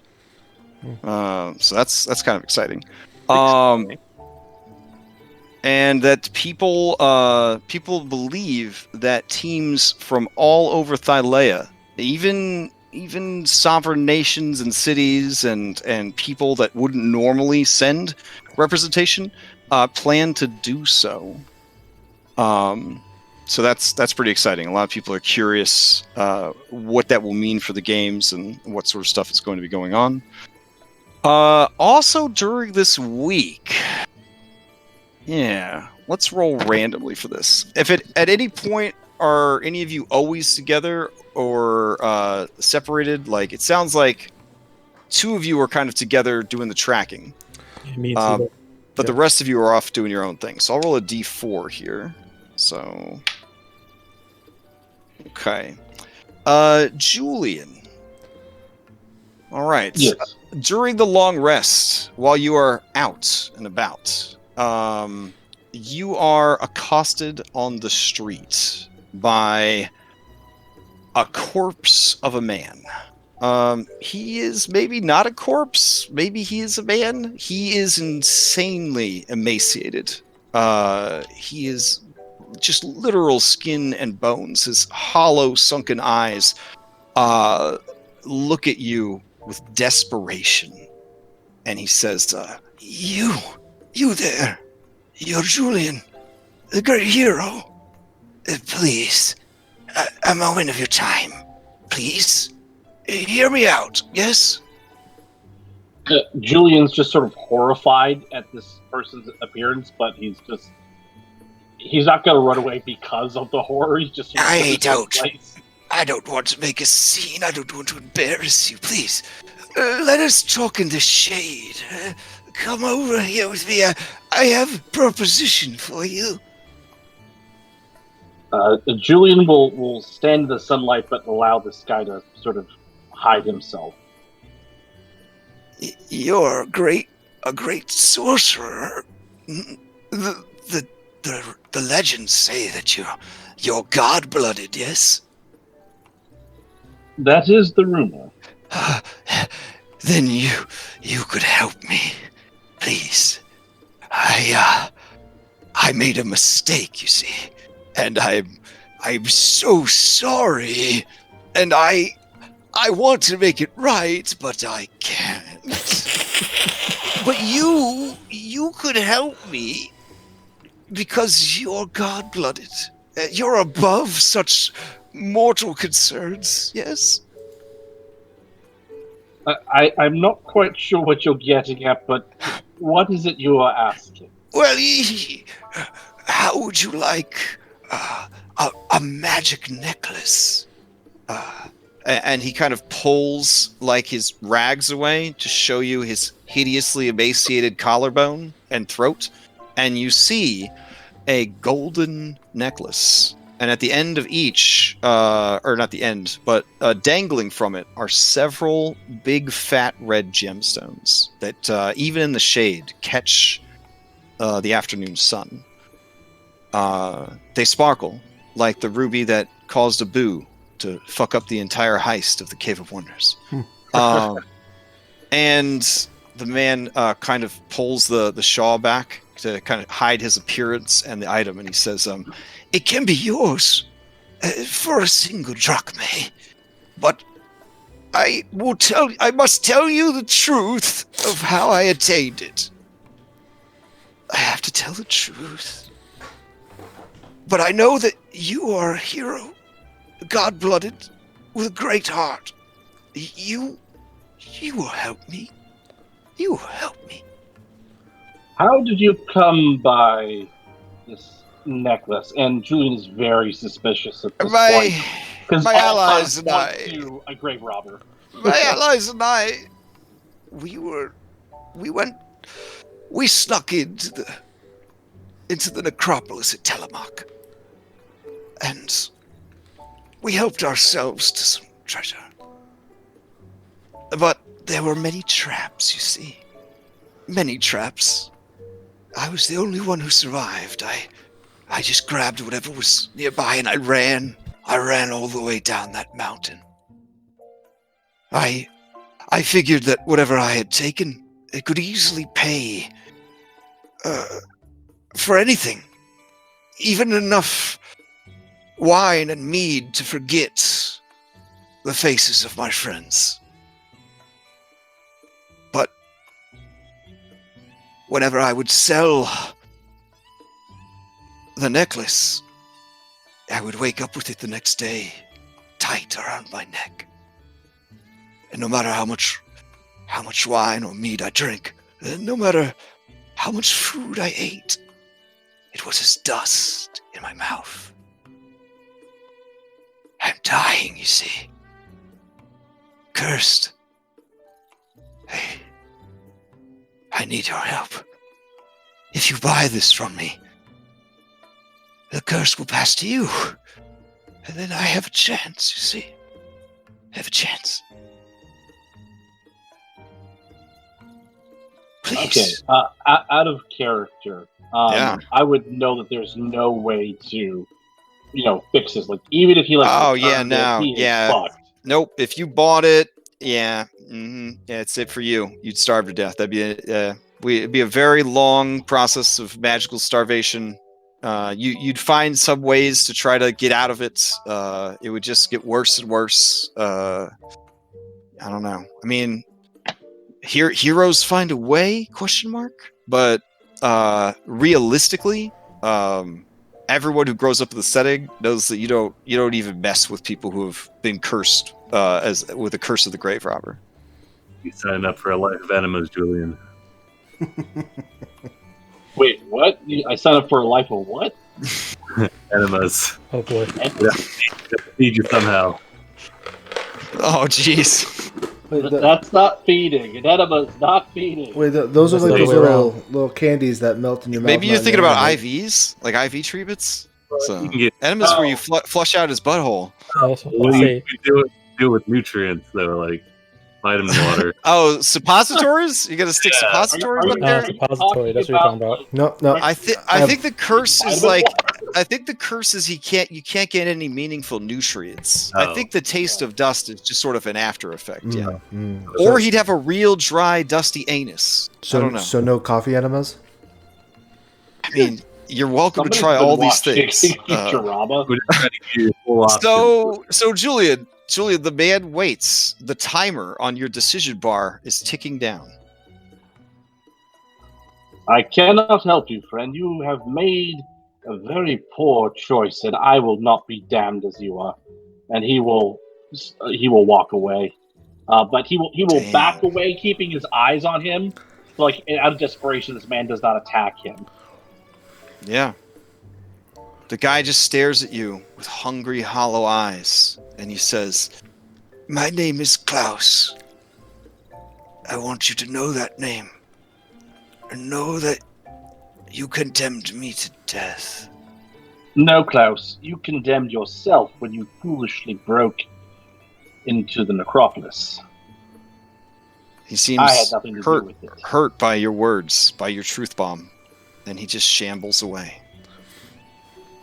Okay. So, your long rest is over. Oh, the other rumor, as fucked up as this is, Lutheria's followers are planning a couple of days after the full moon to throw a huge party in the city. They're bringing in a theater troupe, and there's going to be a wine festival. I think that's when we Catalina wine. Your understanding is that politically, this is a move that will go over really well because everyone will be really sad, and then Lutheria, goddess of death, she'll send her people to comfort people about the death of their beloved princess, and then take their mind off of things with drugs and alcohol and free theater. If she doesn't get sacrificed, and we still have a celebration, that'll be really good too. Yeah, because then she gets PR either way. So again, the Titans are very good at this. They're very good at this. All right. Your long rest complete. Your knowledge equipped. Your rumors found. I don't think we forgot anything else on there, did we? Just 2 secondary activities. Oh, for fuck's sake. Really? Okay. It does technically say that. All right.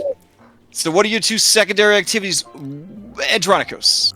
You can meet someone, trade gear, investigate rumors, or update financial equipment. Update financial commitments. How are we paying our followers? Yeah, it's something we need to talk about. I will update financial commitments to figure out how we're paying our followers. Okay. Helise she just works as a priest, during downtime and earns money. So, I thought she was just doing it for the chance to, be loved by Andronicus. Well, right. I mean, what I'm saying is she has her own money, is what I'm saying. So, and she's independent, Andronicus.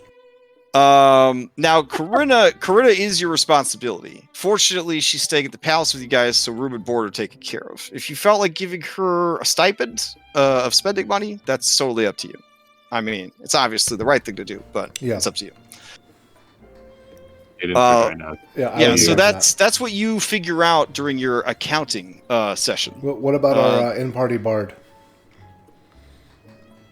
What are you talking about? We hired a bard. She actually asked if she could, if we. Oh yeah. She wants to get paid what, like 5 drachmae a day or something? No, crazy like that. I want to see her money pouch that she carries around with her that she constantly flaunts in front of us.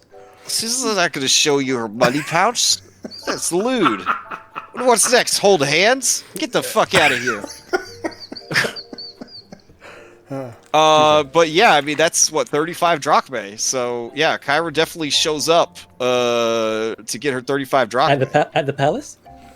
No, she catches you guys out on the street, obviously. Yeah. Like, it's really awesome. You just have to start walking faster, Yep. She's in the crowd. Just walk back to the palace. Oh, Kyra, your pay! I left it in the palace. Come with me. Yeah. As you ditch her in the crowd, you just hear her voice call out, "I want my money, bitch!" All right. So, yeah, she would probably, which is pretty fucked up because she just worked the whole time and made a bunch of money. So, but what's amazing is that by the end of the week, everyone in Astoria knows who you are and knows the intimate details of your adventures thus far. Shit. She's our PR guys. And sandals too. Yep. She does show you that she bought a sweet pair of sandals secondhand. Only cost me 100 drachmae. Check it out. It says hop on the bottom. It's got Kira's little symbol on there. A little lyre, harp, or whatever that thing is. There we go. And you see that her feet are covered in blisters, just blood and bandages everywhere. She winces every time she takes a step. They're pretty cool shoes, just saying. It's a little rough. Yeah. So about my fucking money. It's in the palace. Okay, so bring it out. Okay. Now we have it specially kept in the vaults. There's no vaults in the palace. Pythor would forget how to open them. We spend our week of downtime building them. You'd know if you would change the palace. I see how it is. You really want me to go to the palace that bad, huh? Yeah. No. How much? You know what I really want? My goddamn money that was promised. Yeah. Oh, these shoes they hurt so bad. Wait, I need to confirm that. What do you mean we're promised? I don't remember that explicit promise. Well, I mean, it wasn't like you didn't swear an oath, Yeah. but you kind of said, you agreed to my terms of service. Of 5 drachmae a day? Look at my face. Do I look like Halise? Do I look like I'm hanging out to grab some dick? Oh, no. I'm here for the money. Yeah, that's for sure. I just don't remember 5 a day being really brought up and we could check the recording, Sibo. We should, because I don't remember that shit at all. We will. I think it was approximately 2 meta weeks ago that this deal was struck. Oh, then I would remember precisely exactly what you said. Then tell me the number. It was 5 a month. Was it really only 5? No, I actually have no idea, but we don't have 35 Yeah, you lying anyway. piece of shit. Give me my goddamn money. All right, you know what? By next week, you better figure this shit out. And I mean meta weeks. I don't mean weeks in Thylea. And you know what I'm talking about, Sibo. Yes, I do. All right. I'll figure out what it was agreed to, yeah, for sure. Fine. Also, we returned all the children to their homes. Nice. I received a bunch of trinkets I was supposed to give you guys. Do you want the trinkets? Yeah, of course. All right, hold on. Okay, we've got... Oh, nice. A turquoise worth 10 gold pieces. Well, we're at it. What else we got here? Let's see. Okay. Let's see. This one's actually really nice. I was actually going to keep this one. Maybe, give it to someone that I knew that... Anyways. There's this like, discount Stimfey. And she shows you, like, a little tiny, like, canary Stimfey. Just a little tiny canary Stimfey. It can only fly for, like, a few seconds. Like a little glider. But it's pretty cute. Nice. This family wanted me to give you their lucky loaf of bread. And she hands you what looks like a green and purple ball of fur. It's a little moldy. But here you go. Yep, I'll take it. What else we got here? Andronicus looks at his character sheet and sees that he's immune to disease and then eats it. Okay. Wow. It is an experience. We'll have to roll in the carousal table for that one. Wow, does he hallucinate? Yeah. Hold on a second. Sibo is definitely pissed off at you. Okay. Andronicus, I was going to eat that lucky piece of bread. Andronicus just downing all the luck. Oh, man. Okay. Wow. All right, give me a D Hundy.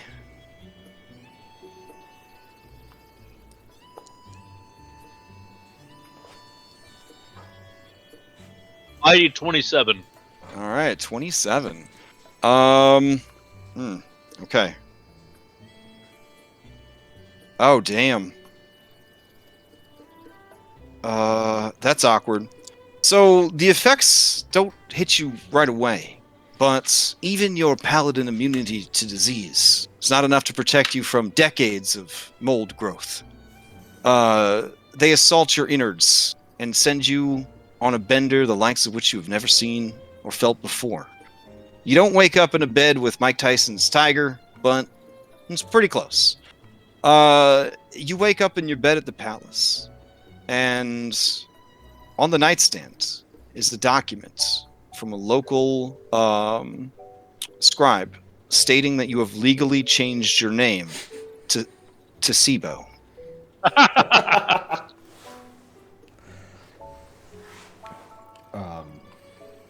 Apparently, you promised to pay the 50 drachmae name change fee on an installment plan. Sibo. Yes, but that they had no memory of that though. That's tricky. Yeah. All right.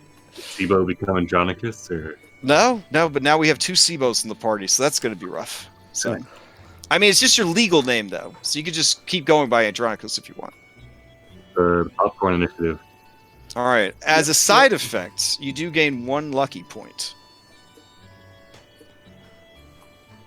Hey! There's also this blue quartz worth 10 gold pieces. He's also taking my halfling luck ability too. Like he changes his name and gets lucky. This stuff.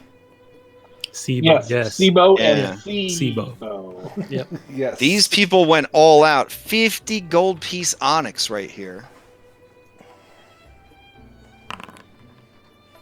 One of the I think kids. those valuable trinkets should go into the community chest, as it were, because we have some debts to pay. One of the kiddos actually gave you guys this. Claims it's a dragon tooth, but it always feels wet. Oh, nice. That could come in handy. Always wet dragon tooth. Mm-hmm. Okay. And she's kind of rummaging around in her Mary Poppins sparkly miniature backpack. Oh, yes. Here you go. And she hands you a scroll. And when you unfurl the scroll, it is instructions on how to make a paper hat. Obviously, turn the scroll into a paper hat. All right, not bad. The spoils of war. Or peace, I guess, because you didn't actually fight anybody. You just sort of... Yeah, you did a good job. You did a good job. All right, great. So I've been busy for a week. Did I miss anything important? We drank from the horn. Okay, how did that go? I think we saw Ultros, the ship. Oh, yeah, she kind of catches her breath when you say you saw Ultros, and then she like lets her breath out, and then she catches her breath again, as if there's two different Ultroses that she's processing in her mind. And then she says, "Oh, so you saw the ship? How's the ship? How's it doing?" We think it's trapped in the Nyx. Oh, that's problematic. Yeah. Do you know a way? Well, if you saw it in the horn, that means that it's basically going to happen, right? No, I don't know. Or it needs to happen. Probably needs I'm pretty to sure. happen. You see her rummage through, and she pulls out her index cards. She's like, "What session was that? 3, 4, and oh, here we go." Oh yeah. You need to drink from the horn because it's going to show you what needs to be done. Yeah. Okay, so we need to take the ship into the Nyx. That's I mean, I think we need to find the ship and use the little mechanical thing, and then. Ooh, there was a mechanical thing. What was Yeah. the mechanical thing? I showed- described clockwork constellations, etc. yeah, and it showed us the stars. Oh, I know what that is. They should use their meet someone thing to talk to Vulcan about that. Oh, yeah. Okay, if that's the case, it's Vulcan told you. Yeah, I know what that is. It's the Antikytheria. No, wait, hold on. Antikytheria. Yeah. Antikytheria. It's basically like a compass. It's like a compass that allows you to navigate the seas of Thylea. You know that Sidon's always moving everything around. So what this does is it contacts the stars, and then you plot a course based on the predicted movements of the islands and the currents of the sea. It's really the only way to get around reliably. Okay. Last time I checked, I think my daughter had it. Spell that. Dude, can we write down what the name is? Oh, We need to find your daughter The then. Antikytheria. yeah, Valis. Yeah, Valis. I wouldn't trust it with the other one. She loses everything. All right, so we need to visit Valis. Called the Anti-Kyridian Antikytheria. criteria. I mean, it is the Antikythera. Kythera. Yeah. Antikythera. Anticlimax. Here, I'll What's post the spelling up. All right, nice. So I want to use my meet someone to talk to Pythor about that. Do you really? No, I'm just totally kidding. I wanted to use my meet someone to talk to Honora. Okay. And ask her why her father hasn't done anything about the people stealing his children. Wow, that's a lot to unpack. Okay, hold on. Okay. Yeah, wow. Okay, she agrees to meet with you and discuss this situation. And she says, what interests do you have in this exactly? I'm just wondering why the god of battle hasn't, if it's a dragon that has been taking his children, why hasn't he? It seems to provide much distress to him, so why wouldn't he? I've asked him that question many times myself. I see. He does nothing because he loves her. Ah. That's where I heard the name before. Okay. All right. Doesn't he just make some draconic sorcerers then? I see. He loves her, and apparently he feels that whatever she does to him, he deserves it. Does he have any? Are any of his children with her? Maybe. She normally kills or eats them. I guess the wives or the mothers of these children get dragged away. I've never met my mother. I assume that she was also dragged away. I see. But there's been times where his most faithful, against his order, tried to fight her, and they died to her poison. And he still did nothing. Just sort of sobbed, I guess. She's robbed him of wealth, of power, of respect. Just takes from him over and over and over again. Do you? I'm sorry to ask this, but do you know what he believes he did to deserve this? He won't say. I see. Even at his drunkest, I have been unable to get him to speak of what transpired. I see.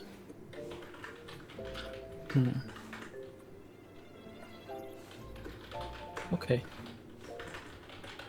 Well, thanks for meeting with me. I know this must have been a difficult thing to talk about. Yes, it's fine. I wish I knew you and your friends better. I'd feel more comfortable asking of you a great favor, but I don't want to burden you more than you already are.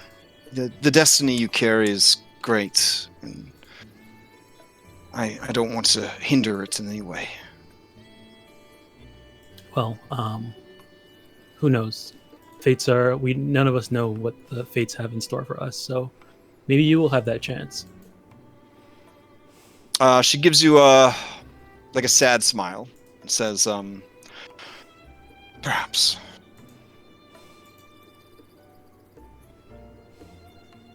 All right. Okay. Does anybody else want to try to gather more info, chat with anybody, solve any business arrangements? Meet with the dwarves. Oh, okay. I'd let the other know that. Yeah. I'd let the other hop members know. I'm gonna go talk to the dwarves and let them know we need an extension. Oh my god! All right. The dwarves are very upset to see you. Oh, there he is. The man who couldn't even become a centurion. All right, we don't need to get hurt. The man who picks up hags and starts dry humping them. All right, one time. What else you got? Get it off your chest. Before I give you the bad news. The man who had his eyeball eaten by a wolf. Who told you about that one? The bard? Well, We've heard it all. We know all your dirty secrets. And we also know that you're damn fine folk, so we're willing to wait until you're ready. Oh. wow. Dang. Well, yeah, we wouldn't keep you waiting if it wasn't extremely important, but for the future of Astoria, we've got some business to attend to. Shouldn't be too long I also now. heard through my dwarven network that you're hoping to collapse a tunnel. Yes. And I also heard from the songs of the bard. This little piggy is a good one. Made me cry. But I heard, via the lyrics of this little piggy, that you happen to know King Pythor in a very personal way. Yes, he's rather impressive as of late. Yes, he's finally looking a bit more dwarven. Most why does he now? You see, Pythor has a magic hammer. You know what would bring down a cave real nice? Would be a magic hammer. Oh, yeah, I'll have to ask him about that. And it ain't like Pythor has any use for it nowadays. Just a thought. Just a thought. Thank him. Thank you for your insight and your continued patience. We're trying to do right many wrongs and prepare, I suppose, for what's coming.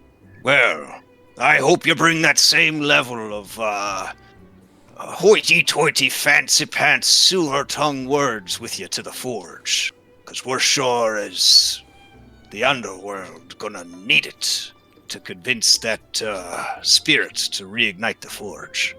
Beautiful one. Well, I don't know. Who told you she was beautiful? You did. You sure? Fairly sure, yeah. Kind of. See, it was Vulcan. It was Vulcan. Whoops. You all look alike. I've heard of her All beauty, doors. but haven't seen her. Haven't seen her myself.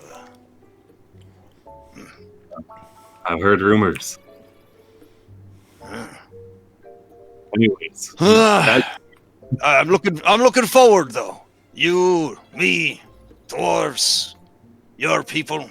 We're gonna go and we're gonna smash some trogs. We're gonna take back the Mithril forge, and we're going to rub it in that big fat phony's face. And he kind of points across the street to Vulcan's Hall with its neon signs and steam coming out of the chimneys and stuff. That's gonna be the best part. Actually, we spoke with Vulcan, and he's given us some useful items for dealing with some of the troglodytes. It seems he has an interest in reclaiming the forge as well. What? We'll show him the flasks of things. So when we ask him for help, he turns away. But when you ask him for help, all of a sudden he's willing to help, huh? We paid a lot. Yeah, we paid a lot. Yeah, very expensive. All right. Well, take care of whatever you need to take care of. Let us know when you're ready to go. Right then. Will it be before or after the wine festival? That's on the 20th? Hopefully before, right? Yeah, I think before. Yeah. The wine festival is going to be like the 18th, 19th, and then the last day of it will be the 20th, where people will go 420 woot woot and completely lose their minds. And sacrifices on the 16th. Yeah, we'll probably long rest after that. Yeah. We're right around then, yeah. Do you want to wait till after? Oh, yeah, that's fine. We'll let everyone have one last big celebration, just in case. I like your attitude. All right, and he heads back to work. Right. Okay. which is a sandwich Nice. that he's eating. We got to do it.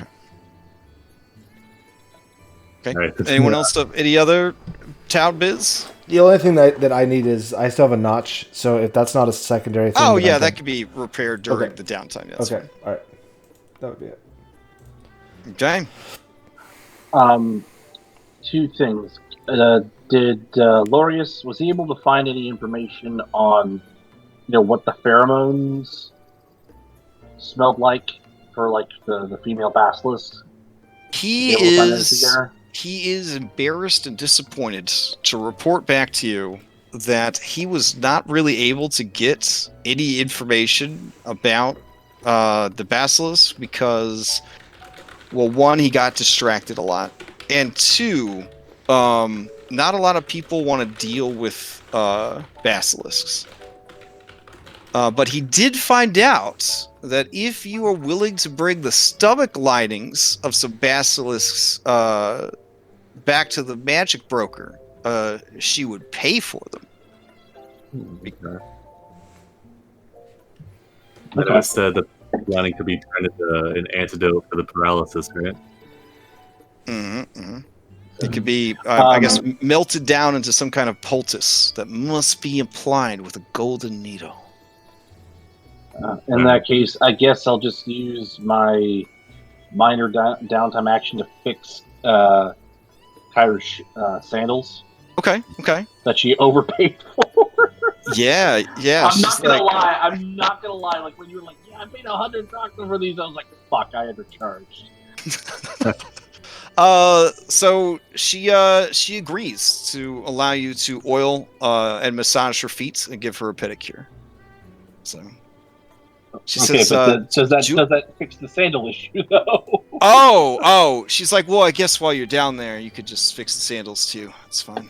So if you do a good job, Julian, I'll mark 3 drachmae off what you guys owe me. 10. Oh. 10. Oh, 10 man. off. I better have fully restored the function of all of my toes before this is over. I think one of them fell off. These are the worst shoes I've ever worn. I wore them for you guys, though. I wanted to show, team pride. Okay, OC, she's a goddess. Her toes aren't gonna fucking fall. Well, disturbingly though, when she says that, you do realize as you are filing down the calluses, there are only 9 toes. Oh, that's some bullshit. And 3 of them are big toes. What? Wow, some serious inbreeding. She says, "Is something wrong down there? You got real quiet all of a sudden." And then the toes kind of wiggle at you, and it's horrifying. Do you mean to roll anything to try and fix your sandals? No. So I thought you were gonna try to roll to hide your reaction. All right, so you fix her sandals. She's very pleased. They are much more functional now. Her feet do seem to be okay, though. Looking, it seems that the feet are back to normal, but every now and then, you swear to God, you see 3 large toes and only 9 toes in total. It's like you're in 2 worlds: one where her feet are normal, and one where her feet are horrible. You have memories of both realities now. So, Julian,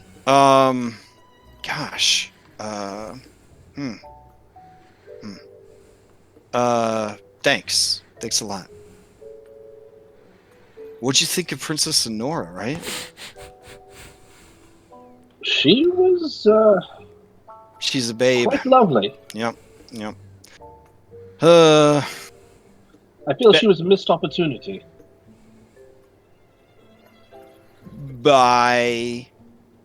Well, I'm certainly hoping, yes. And I'm hoping...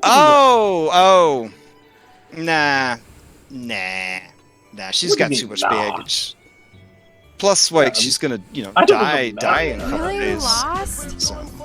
Oh, yeah. I just want to marry her. I mean, and with the whole dying thing, problematic with, hopefully I'm gonna that tell won't you happen. right now. No, stranger things have I've got happened. some inside information that it might not happen the way everybody thinks it's gonna happen. And she waggles her eyebrows at you. My sentiments exactly. Hence the reason I'm not a complete emotional wreck. Because if something was actually going to happen to her, I would be really, really fucked up right now. Because she's so wonderful, and I respect her as a leader and a person I don't even know personally. But yep. You don't know. You seem kind of attached to her. You know how people get with celebrities, where you feel like you know the person even though you don't? That's kind of how it is, So I feel so bad because she has to deal with that, she has to deal with that fat sack of shit, Pythor, it's just I just feel so bad for her. So you could insider for sure. Yeah, I would like to see if it truly is just sort of like, ooh, she's my heroine, or whether it's, I think, or if it's like blood relation sort of deal. Totally. Blind roll. Blind roll, yep. I think we should have a goal of us never finding out this entire campaign.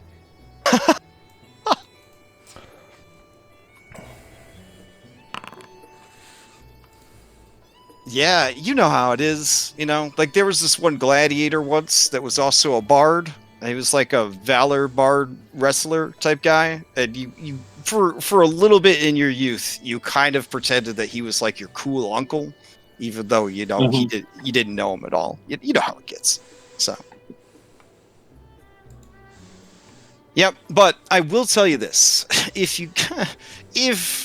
she does die, it's because you guys screwed up. I'm coming for you. God. All right.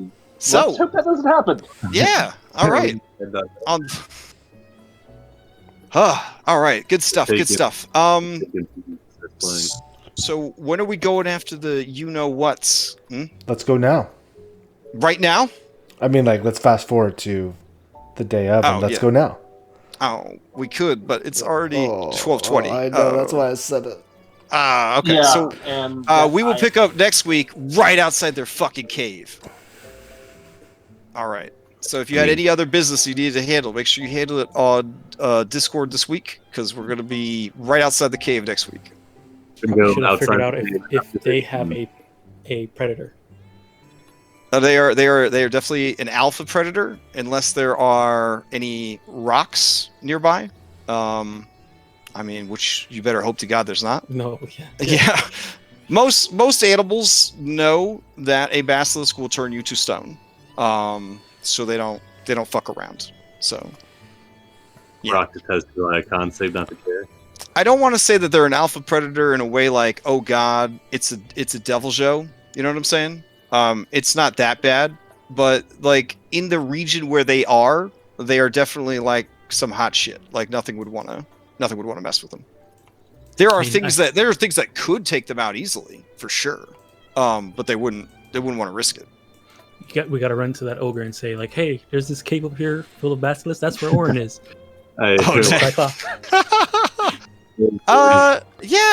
I could see Cyclops try to take one out. They're not too smart, so they're not super dumb, but they're all right. Well, yeah, they're bold. Oh, they're in bold. that case, Julian needs to take watch one night and then persuade the Cyclops. the reoccurring Cyclops that just shows up every couple nights. Yeah. Hey, whenever it's you we're in the again. Old Woods now. Have you seen the doomed one? I'll Because go he and followed some directions. I What just you need missed to him.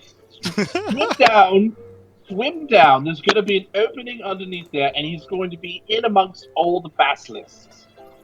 Oh man, that'd be beautiful. In 5e playtesting, Charm Person did not have the wording that it didn't affect certain categories of creatures. And so we had a random encounter with a hill giant, and somebody used Charm Person on it.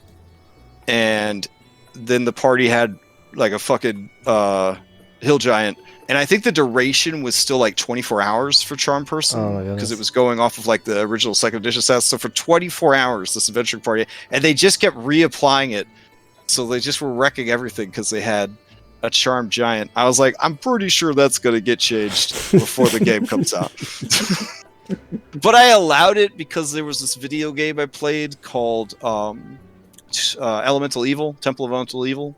It's like by Atari or some shit, but it was actually a really good D&D game, and you could recruit a hill giant and give him actual character levels and shit, and it was one of the most amazing moments of my entire life. So I was like, sure, you guys can keep charming this hill giant because it doesn't say you can't. That's what playtesting's about. Anyways, all right, so that was a good session. It was all over the place.